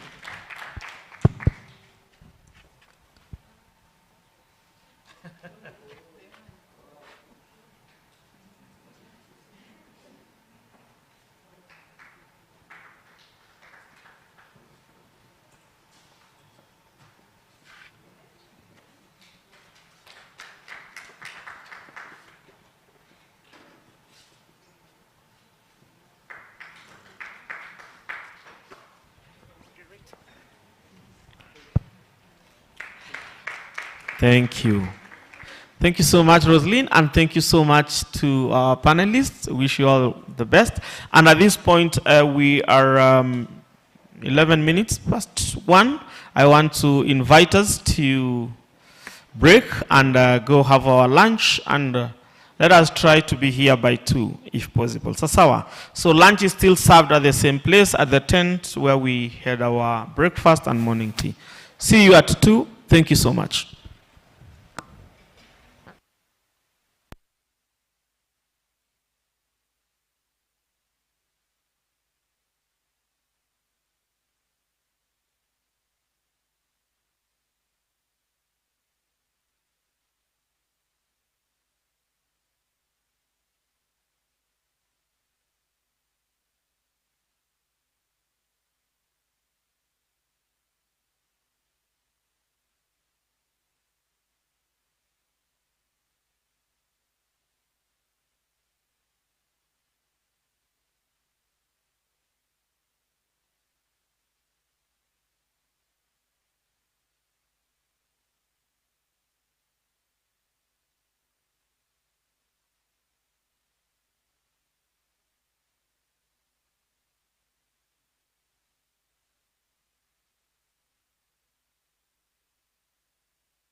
So wale tuko nje, I'm requesting we take our seats.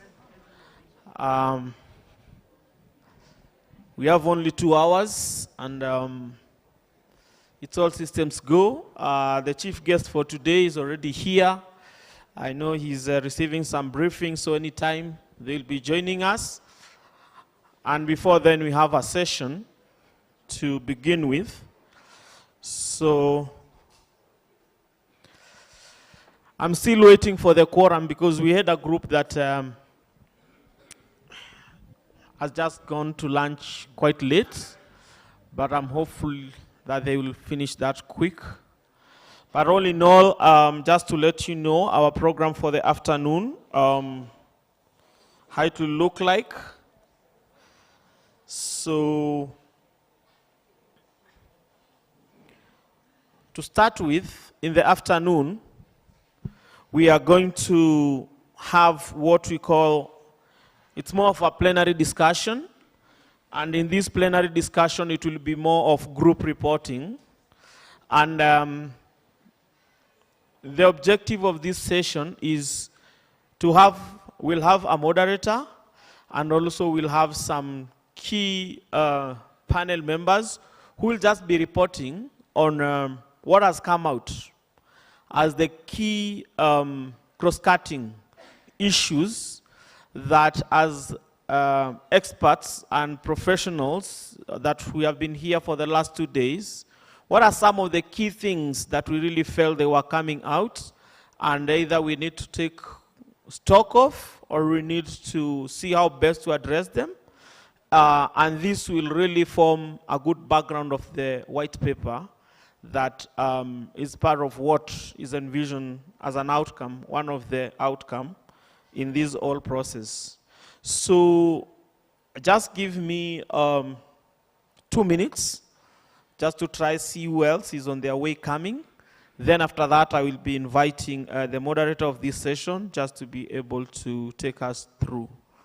And also want to confirm if all the group people who will be reporting, if they are around, so that we don't start and they're not there. Just in the next 2 minutes, I'll be back. Thank you.